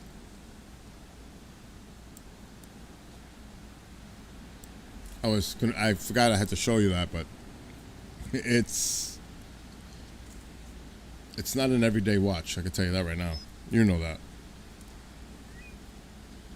Matter of fact, I'm taking it off.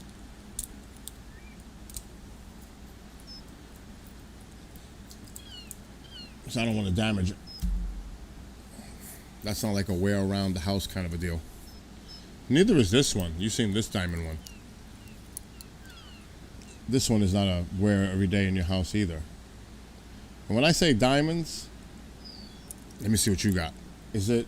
Oh, but you didn't get Invicta. You know I collect the Invictus. Let me see what you got.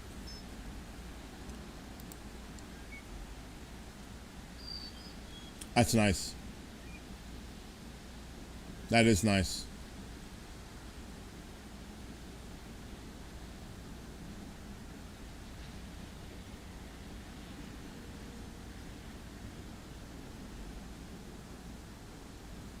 It's different. The orange face, it's different.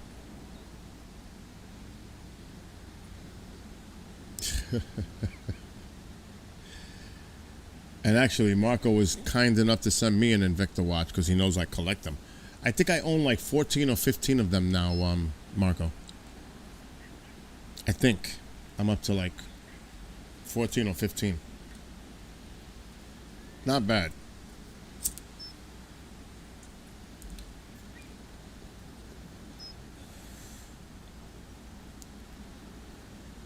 Let me get back. This is interesting what I'm going to race now.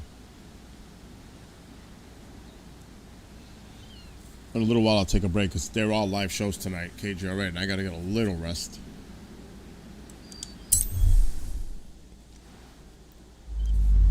I don't even know what that word means. This is Kilo Actual. Cortana, do you read me? I heard you need a pickup. Cortana to Kilo Actual. Perfect time. We're all done here and ready for dust off. Whoa! Aborting pickup. Sorry, Cortana. I gotta shake these bogies. Wow. Can we restart? That was terrible. Kilo Actual. This thing does not drive well. Chief, gun it. Get us out of here.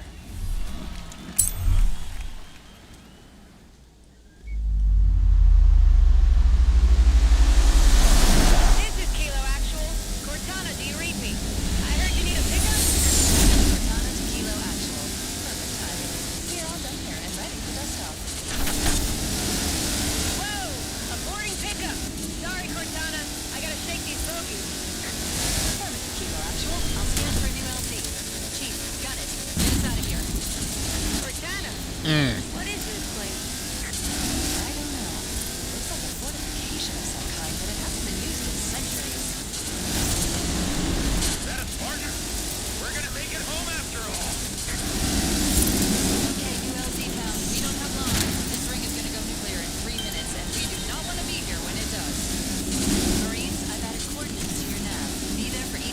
Wow. Roger that, Cortana. Wow, I'm out of control. Look at these ancient dwellings. It almost looks like something lives here.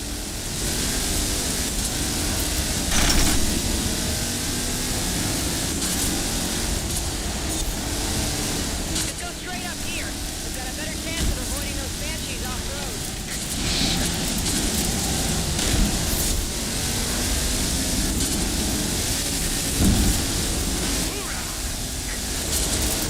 Whoa, banshees! Look out!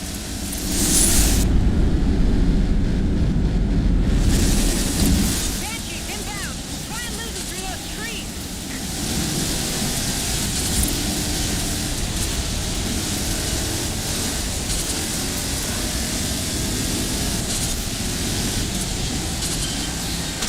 Banshees, fast and low. Hey, keep your head down. Two of us can Wow, I'm all over the road. I can't get stable. This is Cortana to all air support units. I'm sending you coordinates for an LZ, requesting immediate evac. Repeat, all air support units to the LZ. Cortana, I'm getting a green from 3, 4, make that 5 pelicans. En route to the LZ. You and the Marines had better be there soon.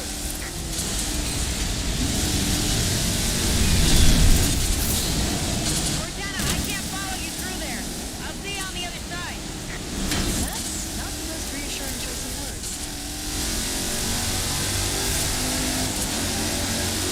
This cave is not a natural formation. Wow, I hit something. Oh my gosh, I blew it. Oh gosh. Well, look at this news thing that just came up. Actually, it's a video. NASA has discovered 300 million inhabitable planets with liquid water within the Milky Way. Yeah, right. Inhabitable? 300 million inhabitable planets. Okay.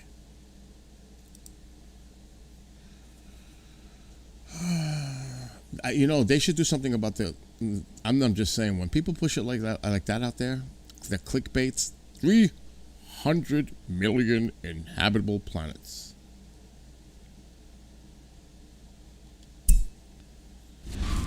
Well, we blew this race, so we have to start it over.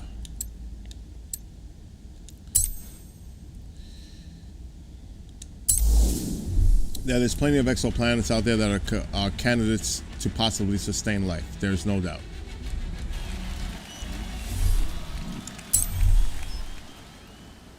But we have to verify. This is Kilo Actual. Cortana, do you read me? Saying it definitively, that's another thing. Perfect timing. We're all done here. If you use the word possibility, Whoa! A boarding pickup. Sorry, Cortana. I gotta shake these bogies. wow, that's not good right off the bat. Got it. Get us out of here. Oh my gosh.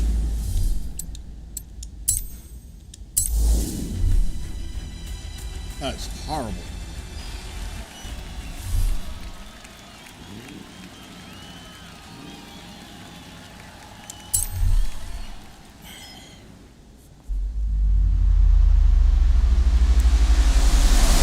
This is Kilo Actual. Cortana, do you read me? I heard you need a pickup. Cortana to Kilo Actual. Perfect timing. We're all done here and ready for dust off. Whoa! A boarding pickup. Sorry, Cortana.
Yeah, let's not blow this. This cave is not a natural formation.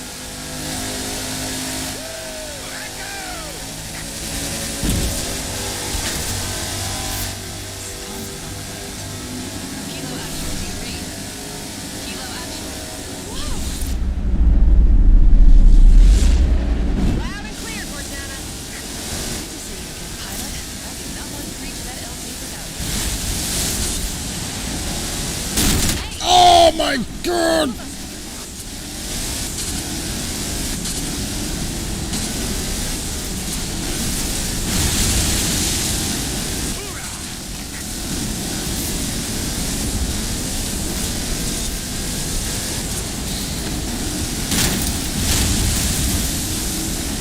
Cortana to all units. The LZ is right ahead. We have 30 seconds before the ring superstructure begins to collapse.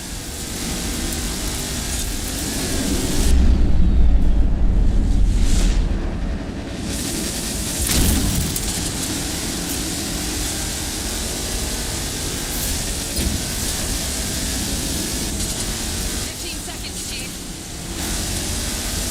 10, 9, 8, 7, 6, 5, 4, 3, 2, 1. You're not gonna make it. Pilot, this would be a very good time to leave. I failed. I blew it.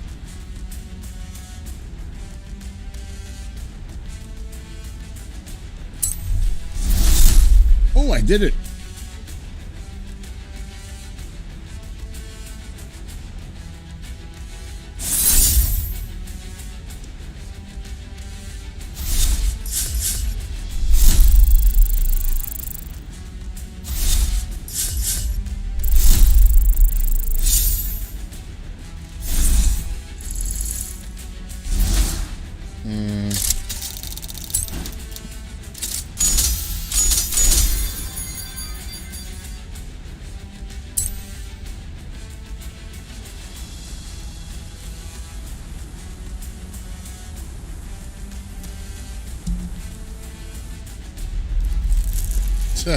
What's up, Keith?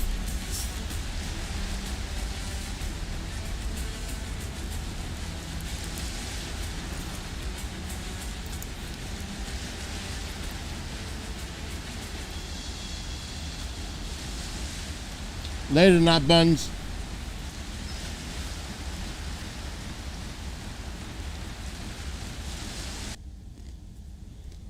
Okay.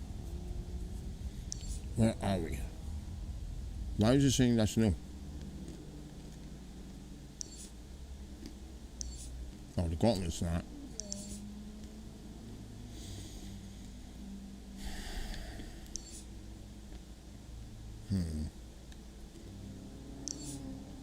That's not done.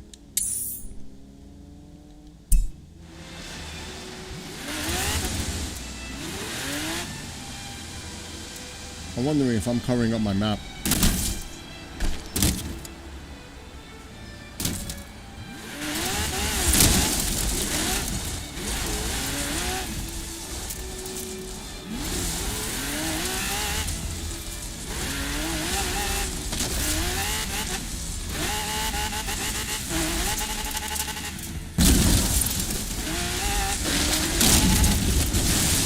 Hold on, where is my map? Is it glitching?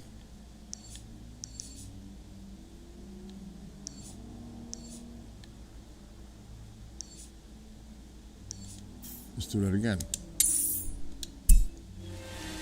Why is it... I wonder if my thing is blocking in my camera.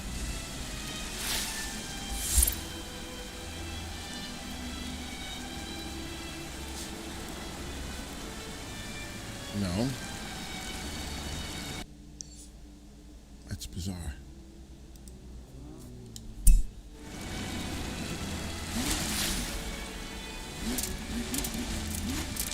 Yeah, which way is it?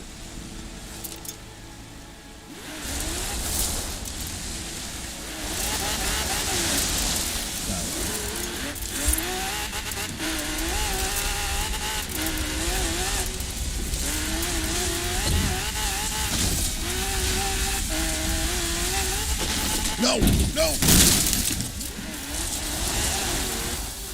Oh, come on.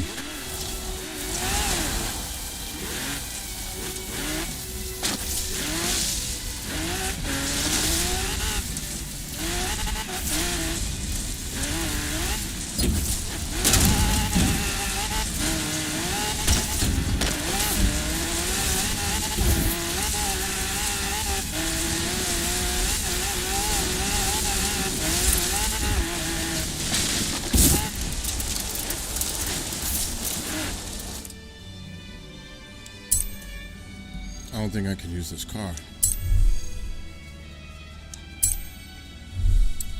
I hate these vehicles.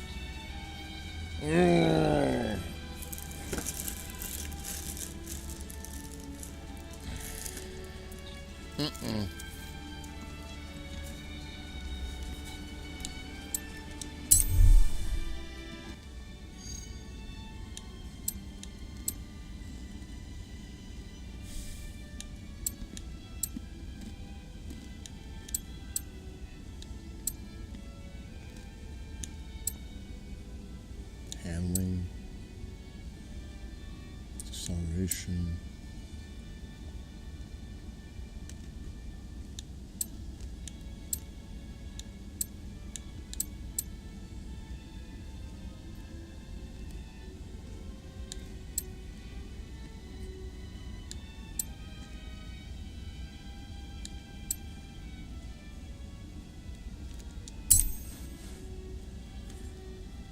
Wow, no way.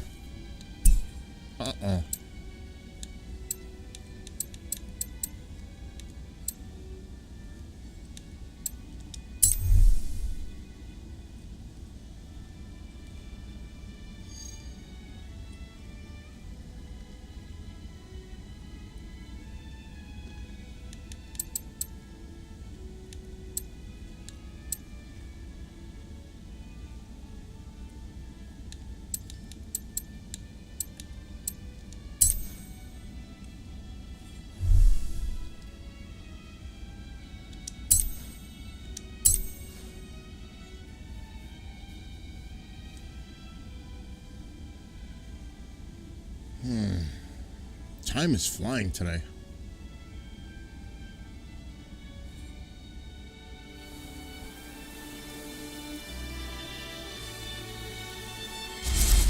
What's up with the music? Would I get copyrighted for that?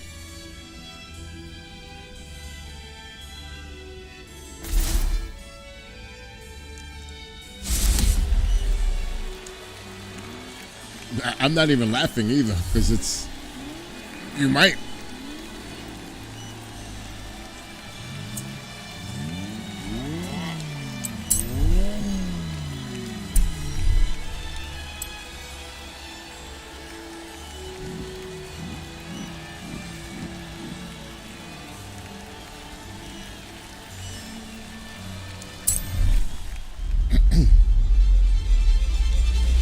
Excuse me. Oh, here we go. I don't like these vehicles. I'm not going to do well.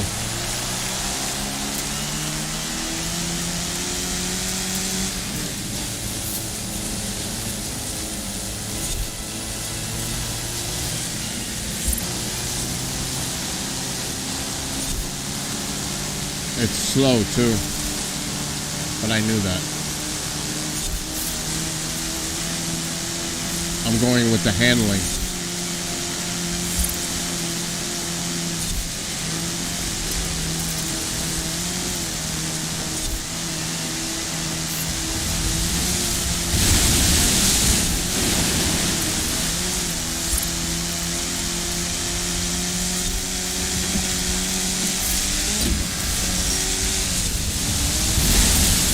I knew it.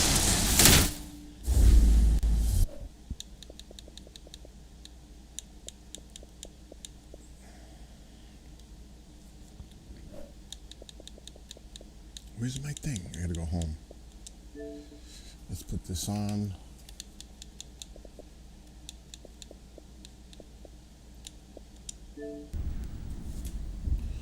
I'm gonna switch to 360. 360. I like this game though. and I was doing good on it. Campaign, continue. These are the kind of games I like. I know. It's pathetic.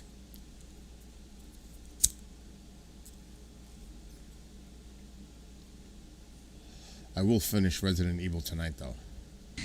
Warwolf flight. We have enemy fighters inside defensive perimeter. Intercept and engage. No more bombers? Not in the picture. Which one Warwolf is flight. this? Engage fighters. Roger that. Time to take out the trash.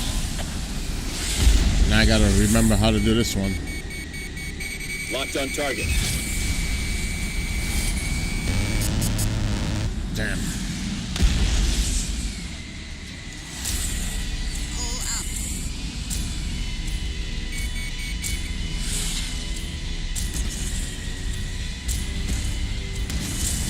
Closing.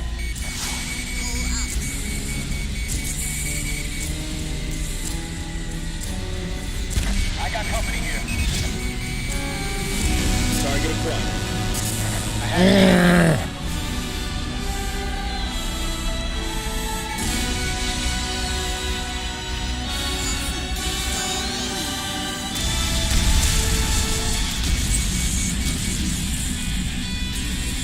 He broke off.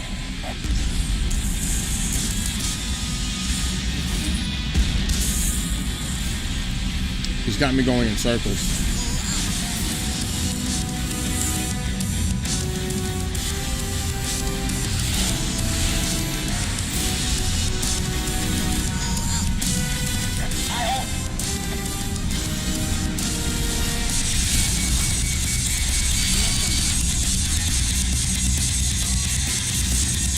Firing.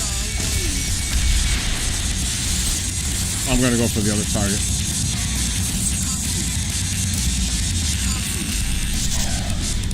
Locked.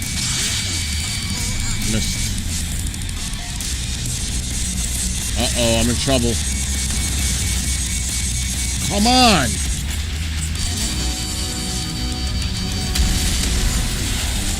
The controllers. Warwolf down. Warwolf down. Yeah, right, Lorraine? I'm not sure either. I don't know, because it's part of the game.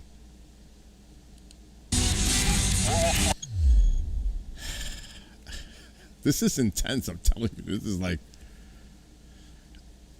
But there's there's another game. I have so many games in progress. Like this one. And I like it. But I haven't...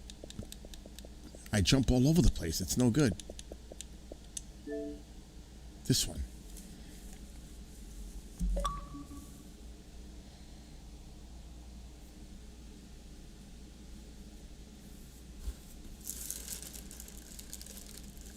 And I don't even know where I'm at. And then you gotta remember all the controls and...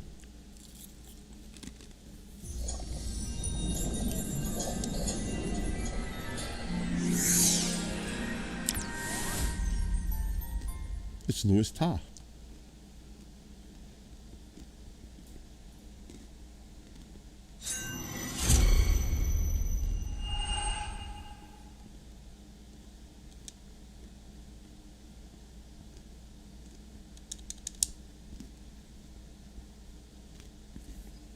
Oh my God, I got 12 emails.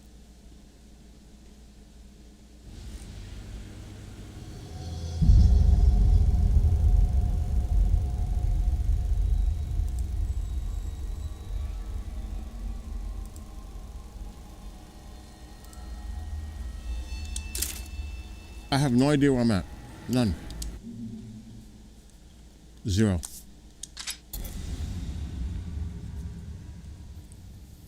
Chapter 3.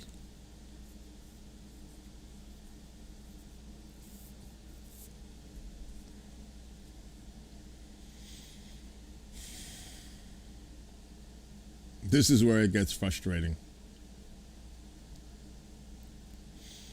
It's out of control.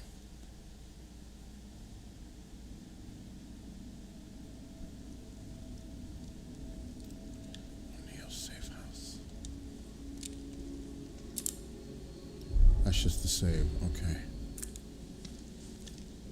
Who's this dude? Tell me. So you've been stuck in here a week already? Has it been that long? Damn. Time's a little fluid in here. This was supposed to be a simple in and out job. Like, home in time for dinner simple. But this is different than anything I've ever seen before. What do you mean? Wonky stuff usually happens when a core goes AWOL, but what's happening is more than that. This place is falling apart at the seams. We used the stable field emitter, but it's not working like it's supposed to. What's the stable field emitter? If Mobius sent you in here, shouldn't you know this stuff already? There were 5 members of your team? There was a security force already in here to help us. But yeah, there are 5 search team members. Wait, did you just say were? I found Baker. He's dead. Huh. Doesn't surprise me. He locked onto a powerful signal and went to investigate. I told him we should just request extraction and report our findings, leave the dangerous work to somebody else. But he wouldn't hear of it, being team leader and all. Always had to be the brave one. You ask me, there's a thin line between brave and foolish. Yeah. There's a thin line between prudent and cowardly, too. Tomato, tomato. I'm not saying I'm glad he's dead. What kind of asshole do you think I am? I hope the others are okay. I'll let you know if I find anybody else. You'd really do that? Thanks. I'd appreciate that. No, I'm not.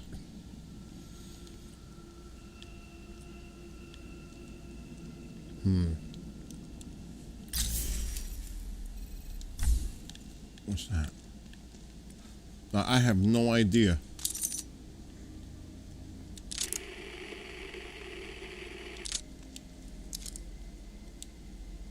What? I don't want to do that.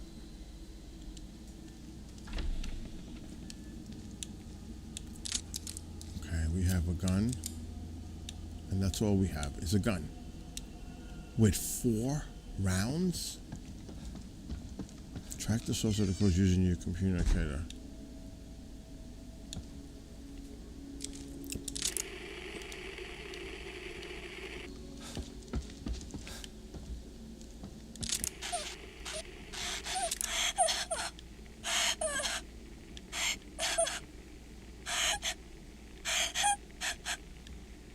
We can get out.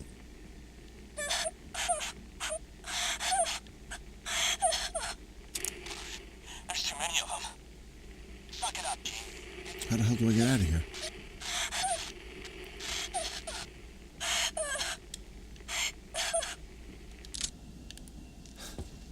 We have to find a way out.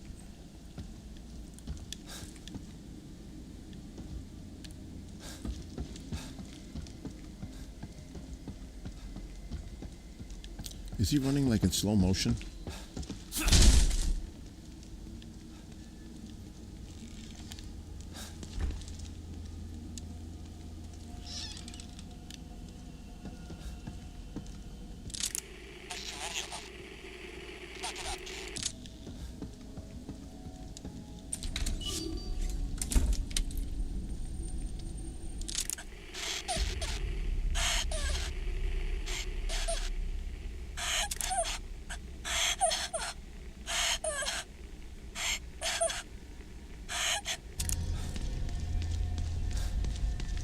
I'm thinking the church. What do you think?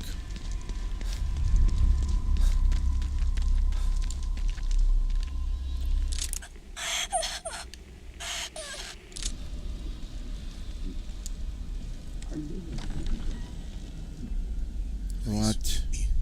What I've done. Please forgive me for what I've done. Please forgive me. Oh my God. Please. I know I've sinned, but not this. Please. I won't sin again. Please forgive me. I'm sorry. Please forgive me for what I've done. Hello? Please forgive me. Are you okay? Please forgive me. Please forgive me. Oh God, please. Please. Please. Whoa.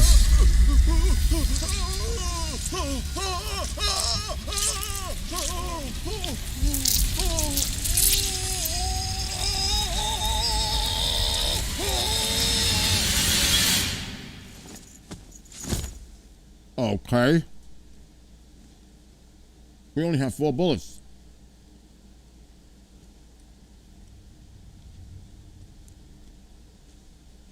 Don't put a few bullets in it now.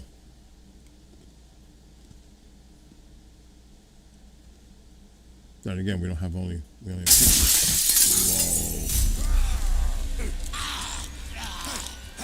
3 of them. Come on. What am I supposed to do? I got no more bullets. What? Get out. Run. Get out.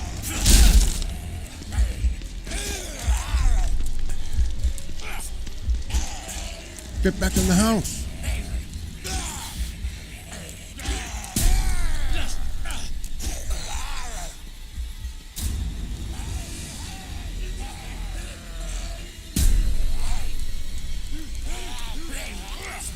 Oh my!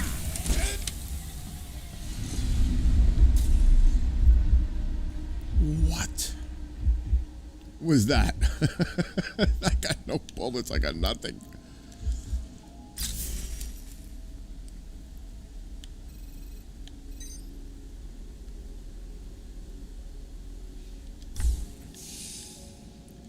Okay, maybe in the basement there's somewhere to get. We need ammo.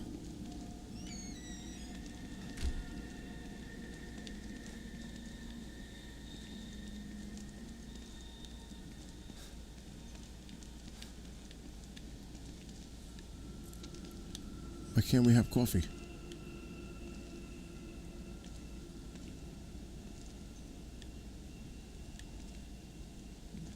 Okay.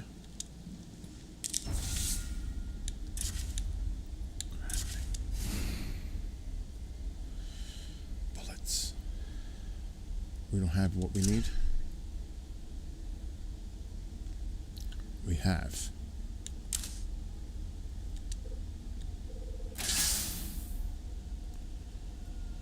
What does that mean? Health. You're missing. Herbs.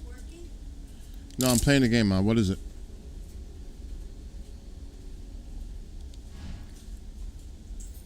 Why? Oh. Level 1. Ammo capacity. Weapons parts. Fire rate.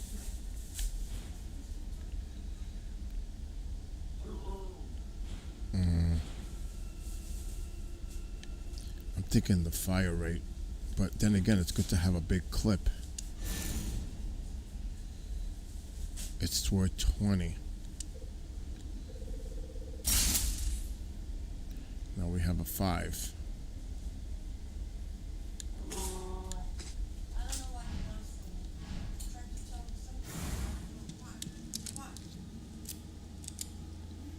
Okay, how many do we have?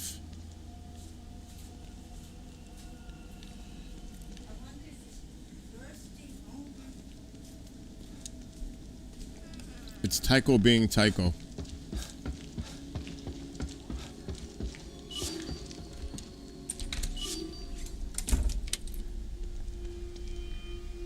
They're still there. Look at them.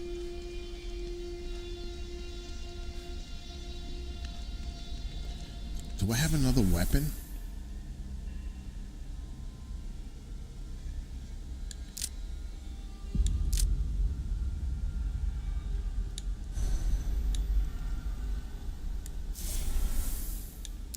Change bolt. X.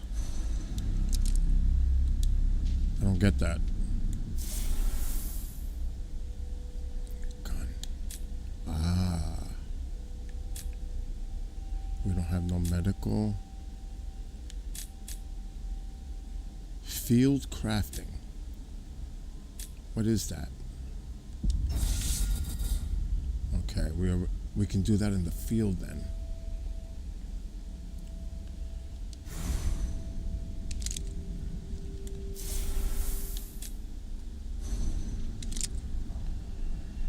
hold on. Let's figure this out. If you do this and hold X.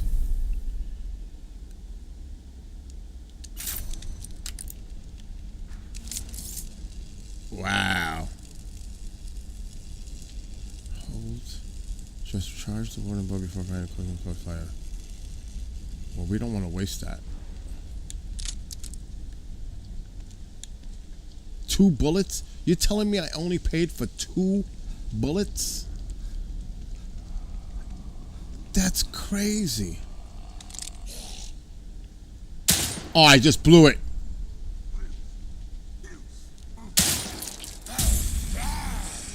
There's got to be a way to beat this dude up with my hands.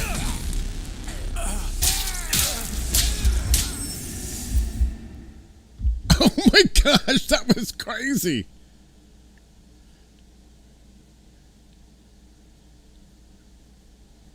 I guess not. There's got to be a way to fight back. We don't have a knife. We don't have a weapon. That was crazy.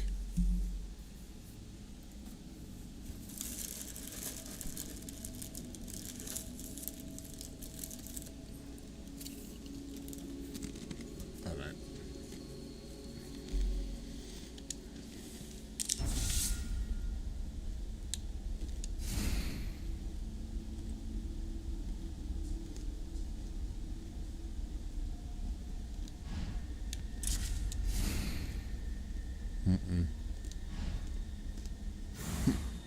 It's not good.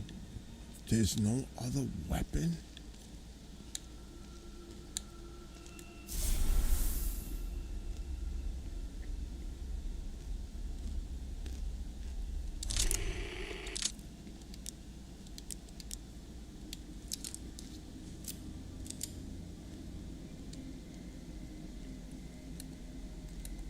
I'm checking all the buttons.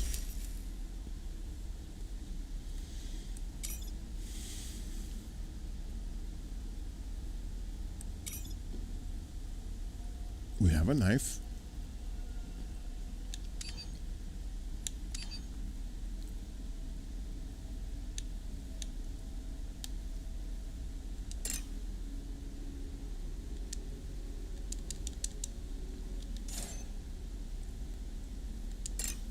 Can I put a star to that?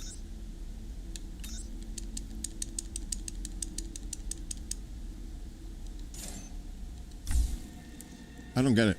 Why can't I send the knife?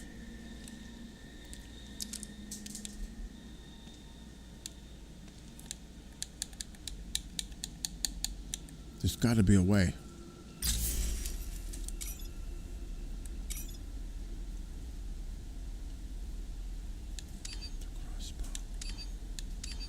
One of each.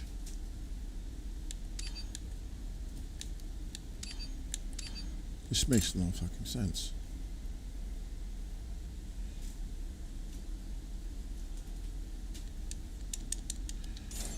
Okay. I'm gonna have to find the controls.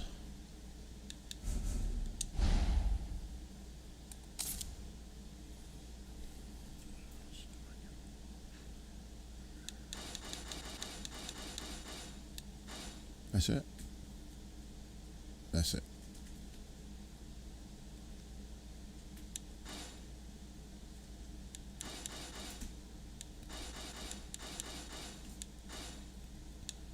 That doesn't tell me much.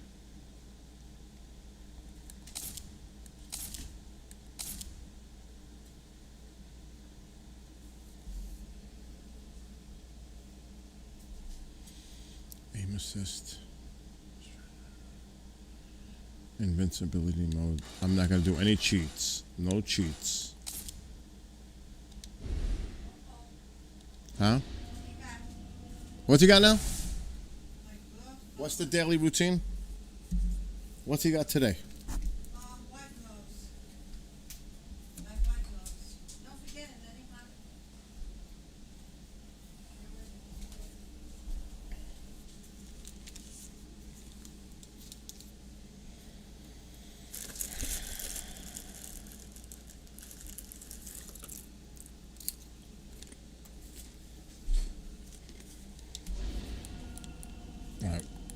There's got to be a way to use a knife. But how?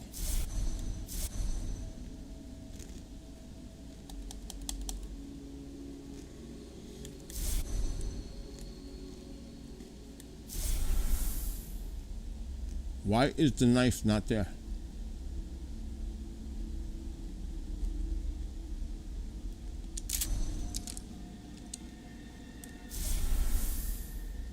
This shit don't make no sense.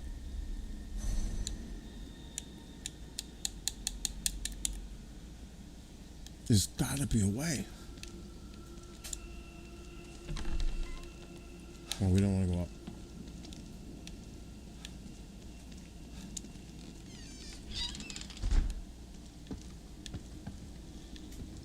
Maybe it automatically prompts the knife. We're not going there.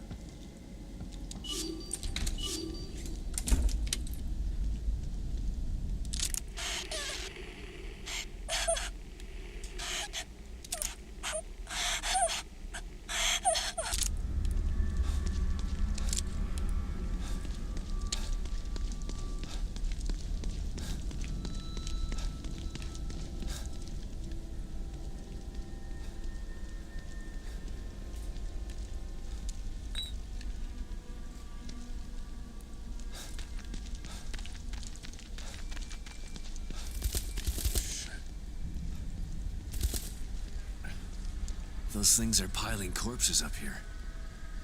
But why?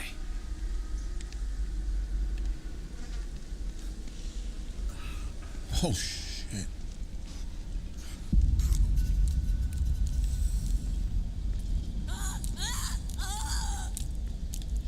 Oh, shit. Get out.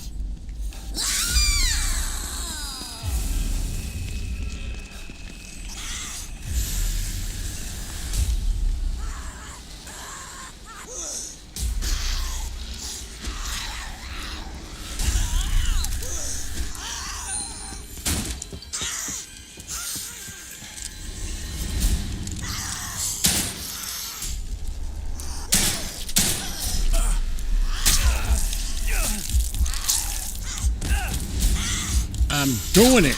My gosh. Wow. It's crazy. I mean, it goes from that, and I've got so many games, it's like I could just jump, but you got to sit on one and get it. Like this one. It's funny as it's a funny game, but if I try to do it now, I'm done. It's gonna be crazy.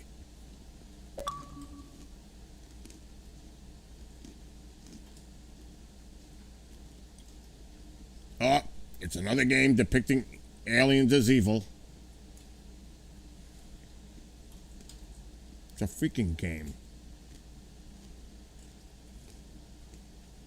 Lighten up.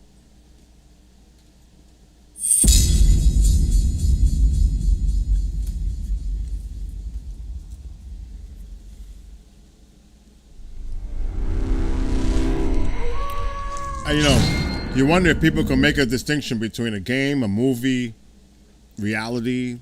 If they can't, then they just have an issue. But obviously, entertainment purposes.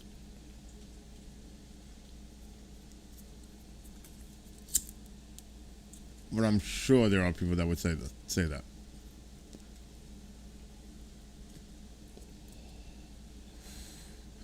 Sometimes, it's a little difficult to delineate. Uh-oh.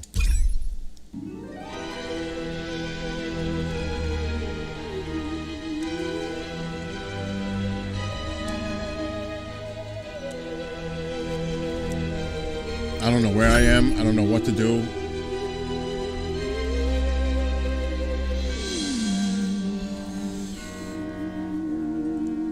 I have no idea.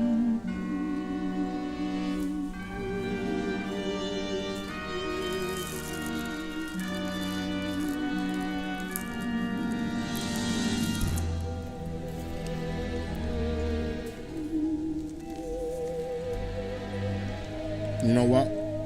I'm gonna start this from the beginning because I have no idea how to use what. It's been that long. I don't even know.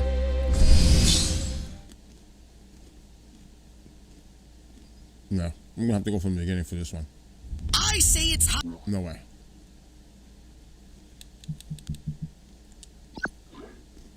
By time we have done. There's no way. I can always. I don't even know. If I start a new game, I wipe it out.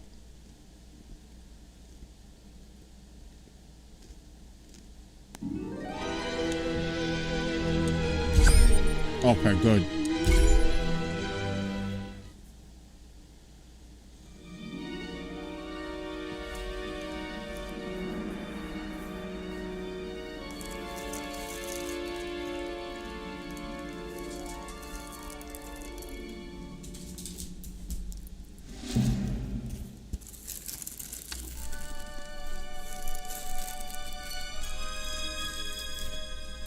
Hello, friends.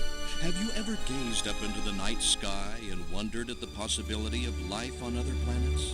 What marvelous beings might exist out there, hands extended in friendship, awaiting the moment when we humans take our first tentative steps into space?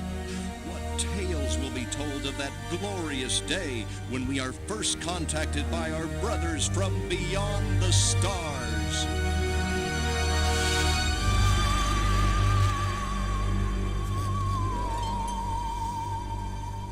My God. 5. All systems go, General. 4. Come on, baby, show us what you got. 3. What the hell? 2. What in the blue blazes is that? 1. No, wait! Stop the countdown!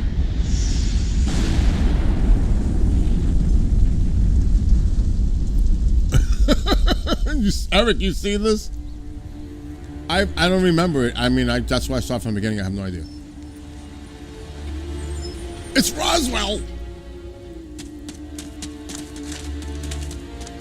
Oh my gosh. I don't remember this at all.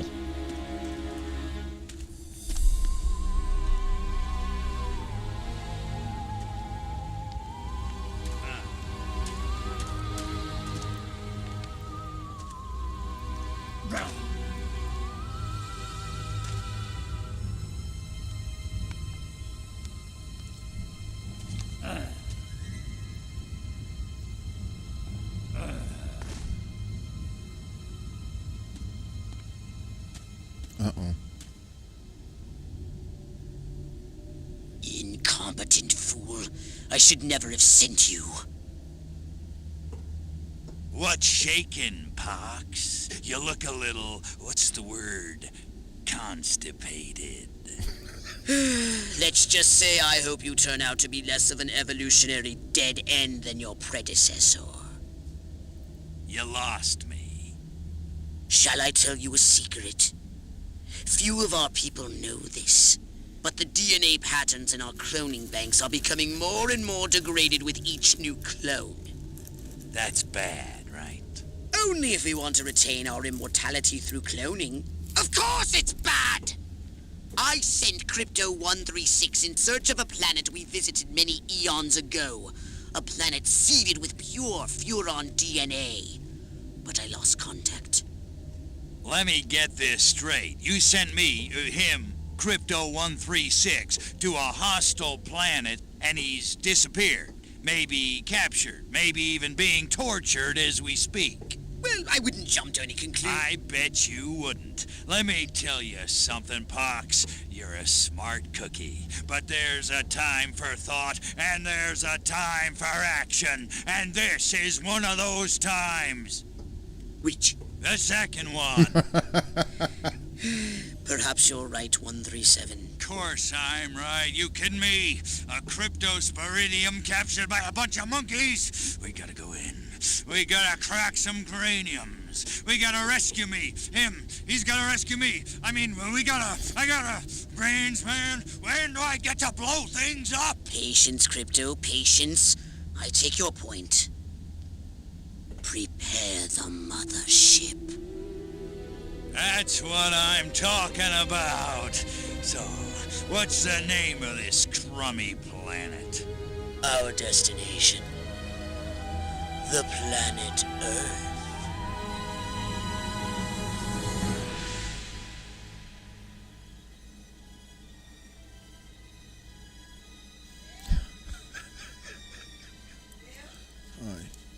What? You've been taking your vitamin D. Absolutely.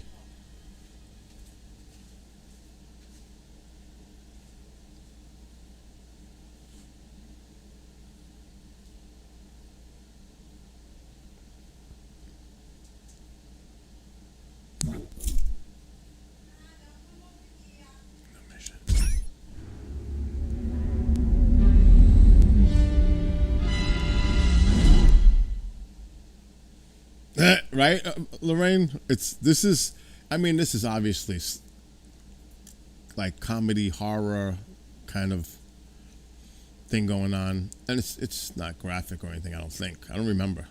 I started playing it and I stopped. It's one of those things I do, but it's funny. I had the first one and it was funny. This is the new one, or the newer one.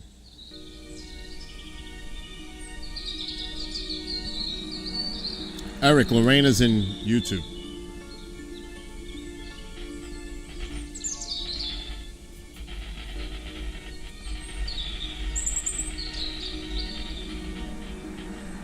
It had to show cows. It had to. You know that.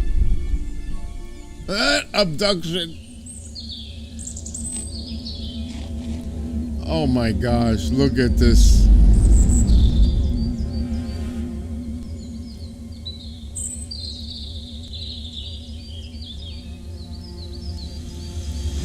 You know it's gonna be like a slapstick on all the UFO stuff.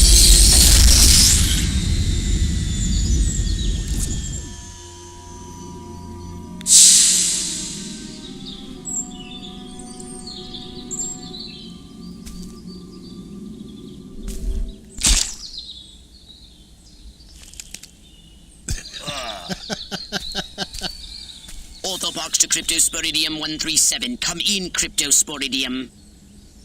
Crypto here. How's the view from the safety of the mothership? Very funny. Let's just say I'm glad I'm up here and you're down there. Loathsome little planet. Now, Crypto, to ensure this invasion runs smoothly, it is imperative we identify the dominant life forms on this world. Those lactating bovoids are likely candidates. Surely you don't mean those foul-smelling gas bags beyond the fence? Yes, I'm afraid I do. But they're covered in nipples. Now, Cryptosporidium. What are we gonna do? Go check out the cows? Inspect the cows? Is that what we gotta do? And Crypto, do verify your suit is working under Earth's atmospheric conditions. Get a move on! Movement.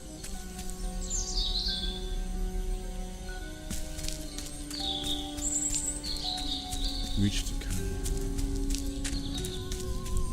Dude, you really want to walk in We can that? peer into the minds of lower life forms via the cortex scan. Press Rip Y. the preliterate thoughts from their pathetic little brains.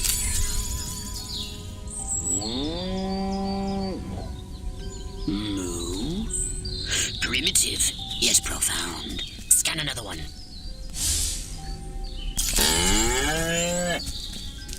Again with the moo. I think these lactating bovoids are trying to fool us.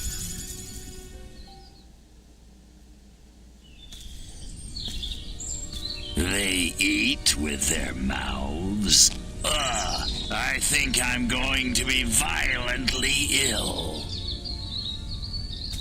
Attention, Earth creatures. This planet is now part of the Furon Empire. Your benevolent masters welcome you. At this time, we wish to abduct you for the purpose of scientific research. The procedure will be protracted and invasive. Do you have any objections? Earth creature, I am addressing you. Respond or be vaporized. I I don't care how many stomachs you have. I don't have time for this. Oh my God. What are we gonna do? Oh hell no! Of psychokinesis, Crypto. What? Target an object or creature, then lift it into the sky. Hold right button. Use PK to finish off the belligerent bovines. Slam them into the ground. How? How do we do that? Oh, that was weak. I just threw him like somewhere.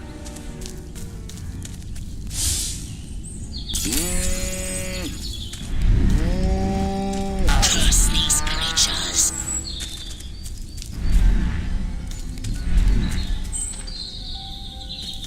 Am I doing this right?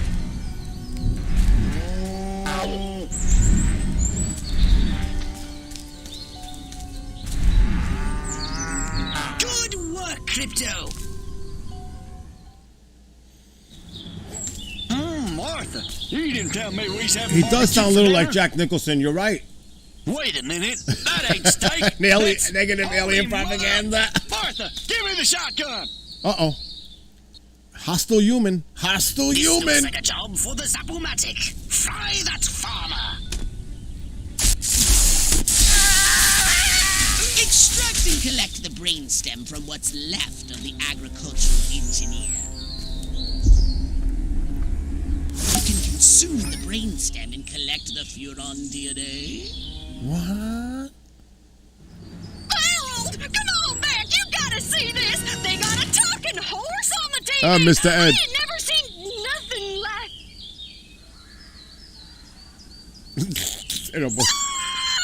I'm not saying a word. Great spaceman! I am not green. It does sound a little like Jack. What? As long as shields have energy, they protect you from harm. Gauge. Showing the current charge appears when shield. When you get hit or touch water, shield energy. Oh, we don't like water. Some impacts do more damage. If not, further damage, the shield will slowly recharge. Okay, if it's red, collect brain stems, reduce the shield charge delay. The also contains a shield. To recharge, use its strain ability on humans or vehicles instead. Be merciless! Let none survive!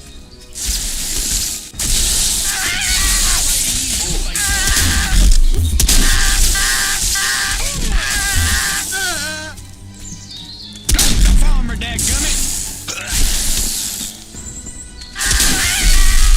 Excellent work, Crypto.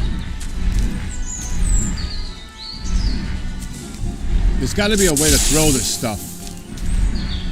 You pesky varmint. I'm gonna fill you full of upshot.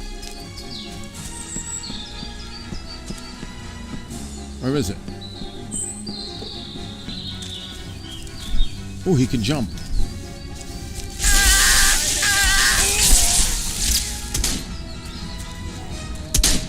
Wait, we got to get the brainstem.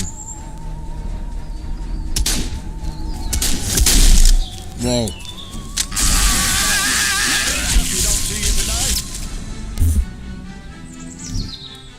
There's got to be a way to throw him. Good work, Crypto. There's got to be a way to throw them. Like, really throw them.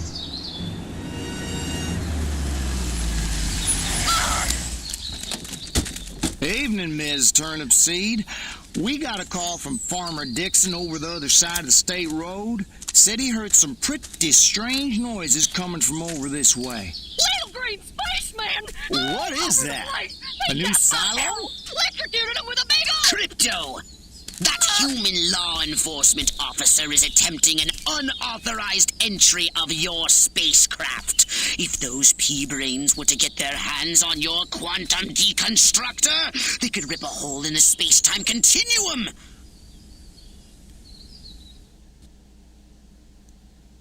Oh, the furonity. Vaporize them, Crypto!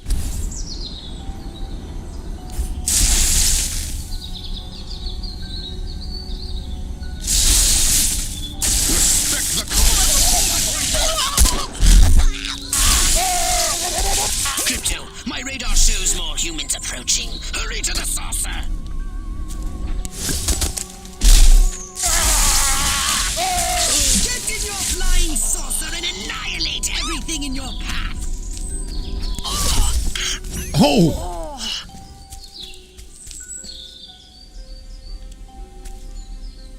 Take a spin in your saucer. Get a feel for the controls and then go ahead and start shooting.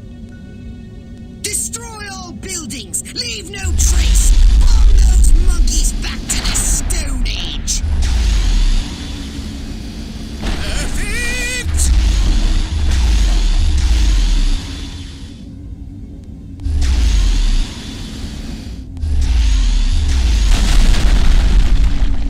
How do we go higher?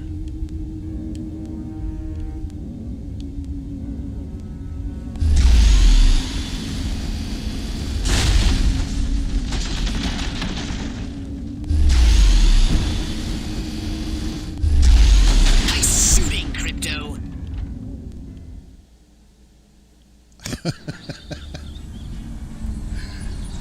Oh my gosh.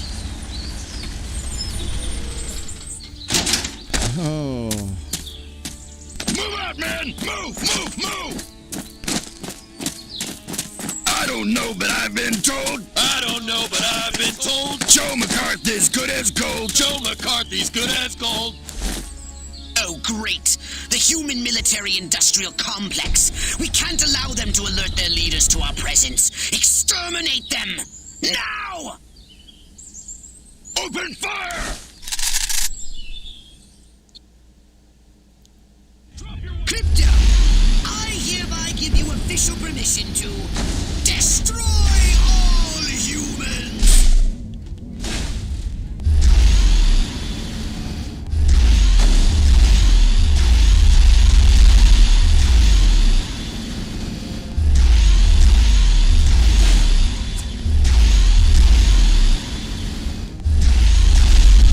Look out! There are more to the north in the bushes! Where's the arrow? Replenish your saucer shields by draining any human vehicle.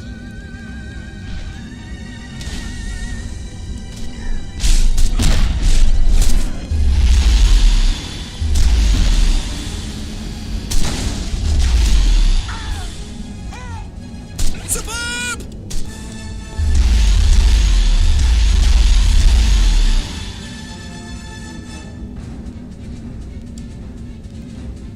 Focus! Use... Where? I don't see the arrows. Oh, there, I can see it on the map. Okay.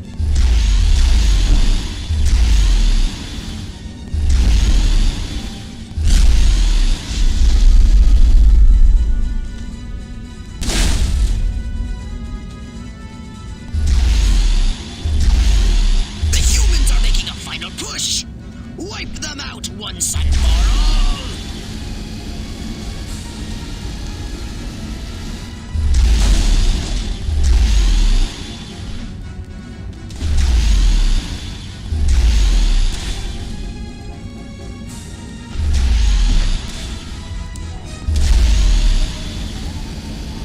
Perfect!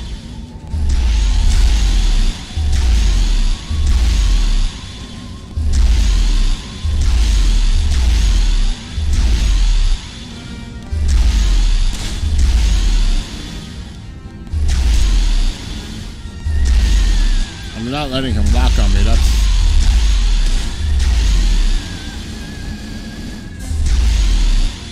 Alright, that's it.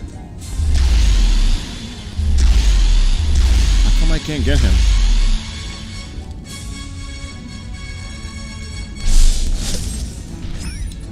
Oh, I got the brain.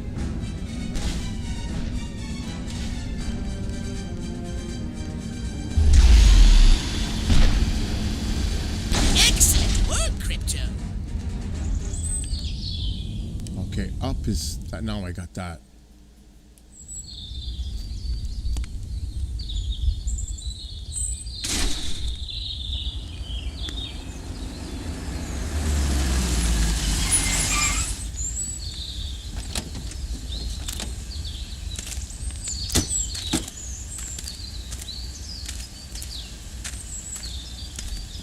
Did you see what I saw?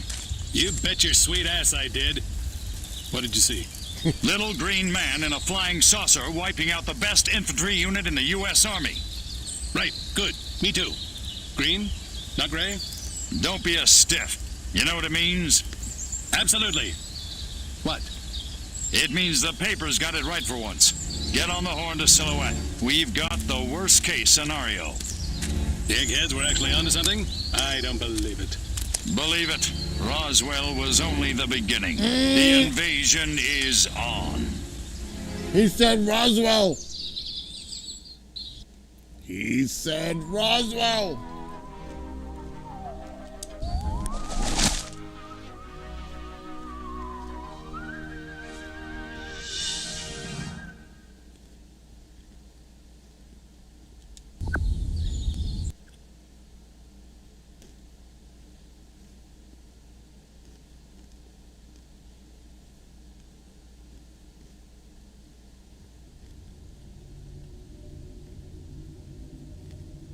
Now then, I know what you're thinking.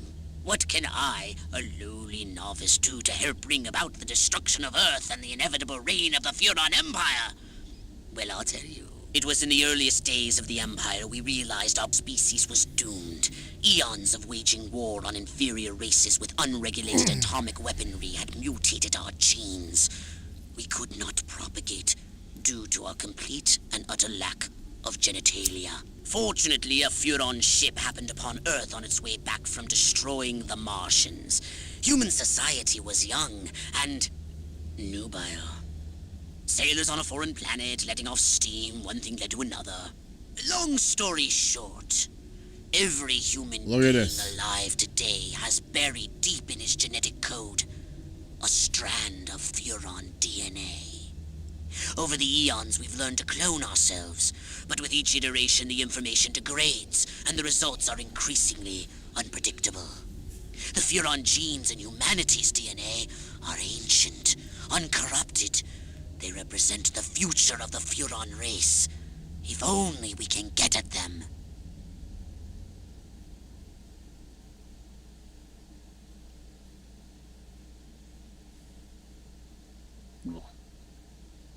Welcome to my little laboratory. You may not have known this, but I flatter myself to be something of an inventor.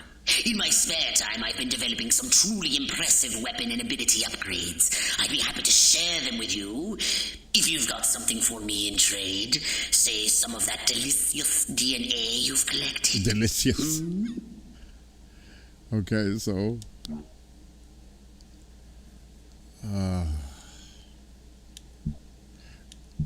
anal probe.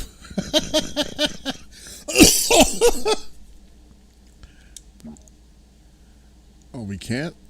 Increase the time window. Can't do it. It's locked. I bet you I don't have no money. $9.25. But it's locked. Oh, no, no, let's go back. Let's go back.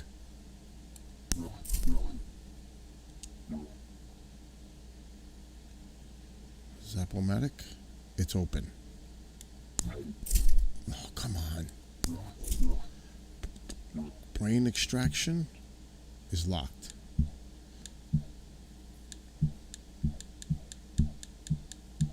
Okay, so the only one that's upgradable is the Zapomatic.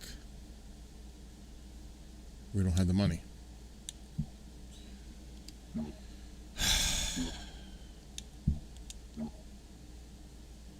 Death ray. 750. Increases the charge capacity. Increases duration the ground burns.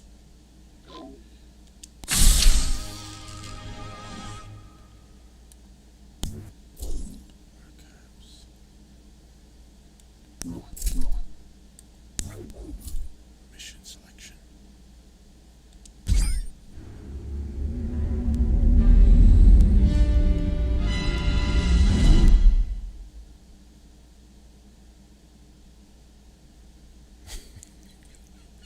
This game is Mr. Multiverse. Mr. Multiverse. Oh my gosh. Mr. Multiverse. Oh. Grab incoming grenades with PK and throw them back at enemies. telekinesis.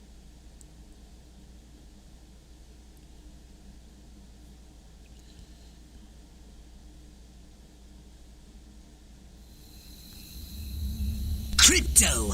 I see a horde of humans up ahead, congregating at some sort of holy ground. Here's the plan. I want you to enter the fair, find a malleable human and lead it back to your ship for questioning. Get the picture? The police must not be alerted. The eye icon shows whether or not a human is looking at you. A blue icon shows you're still disguised. They're still not increased. The icon lights up when a human sees an alien or alien activity. The gauges may prevent the alert from increasing by neutralizing human witnesses. The gauge turns yellow if the witness escapes. Activating corresponding alert. The first level just increases human witness while more hazard. During summer, stay below the indicated threshold or the mission will fail.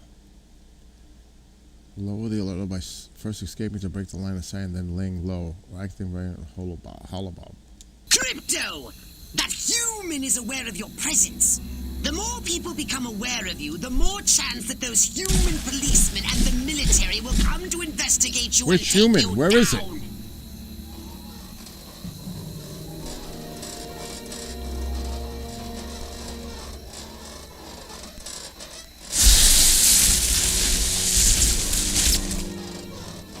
Is somebody? No. What? It's highlighted.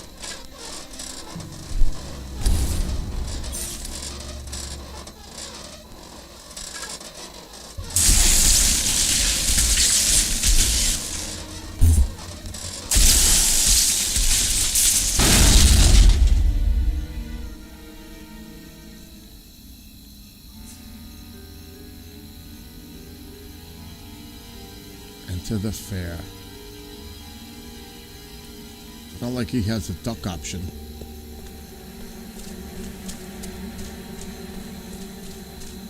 Oh, there's somebody there. Don't forget to disguise yourself, Crypto. You're not exactly inconspicuous, you know. Disguise as a marked human to avoid detection.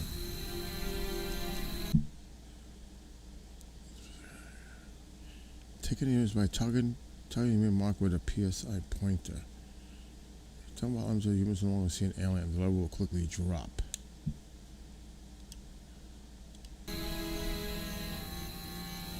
So we need a human.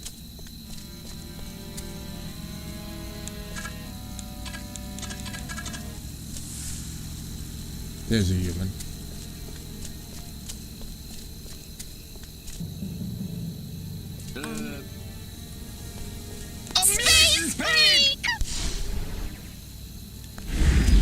Shit.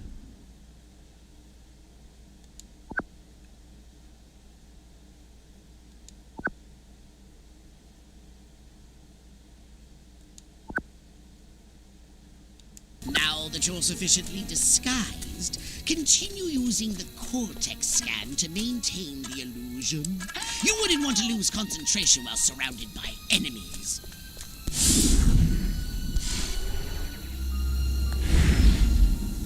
Alright, so now I'm disguised as a human.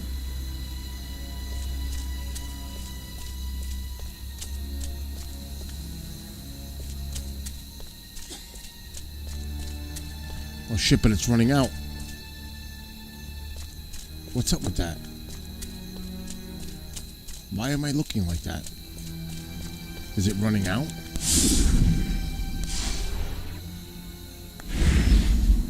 Maybe? Is that what that is?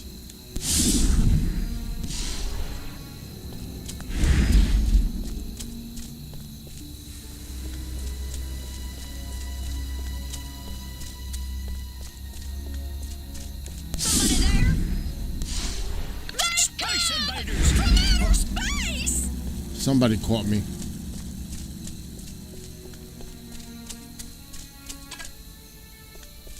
Martha, come quick! There's a giant hairless hamster eating the turnips! I'm seeing what happens. Okay, that's what it is. We have to just like hide to take the form again. I think.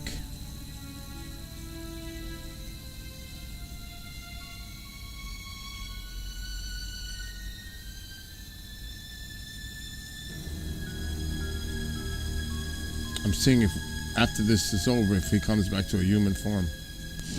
No, that's running out. Okay. What the? My ears must have been failing. What we need is the dumbest, weakest-willed, most malleable human we can find. Admittedly, the competition will be fierce. You'll just have to scan them all. Man, oh man, she may be the dumbest Miss Rockwell ever. Check out them cantaloupes. God, I love America. Man, oh man, she may be the dumbest Miss Rockwell ever. And check out them cantaloupes. God, I love America. This human seems to be onto something. Will wonders never cease. Keep scanning the humans. Oh, shit. Anyway, it is break time. I need to rest before shows tonight. Ugh, but you're going to have to get used to this one. There's so many games. There's just so many games on here. But that's it for now. Anyway, whoever's watching, Facebook, Trovo, YouTube, D-Live, Twitch, have a great rest of your afternoon, evening, morning, whatever it is. And KGRA tonight. Live show started at 8. Mark was just too busy this week, so he will not have a live show at 6. But Alan B. Smith, Whitley Strieber first hour, Rebecca Hardcastle Wright, and Ken Cherry second hour, and Tracy Austin has on the military medium, Dean McMurray. All right, I'm out of here. Gonna go chill out and take care of some things I have to do around the house and not be able to play games all day. And prepare for tonight. Hope to see everybody on KGRA.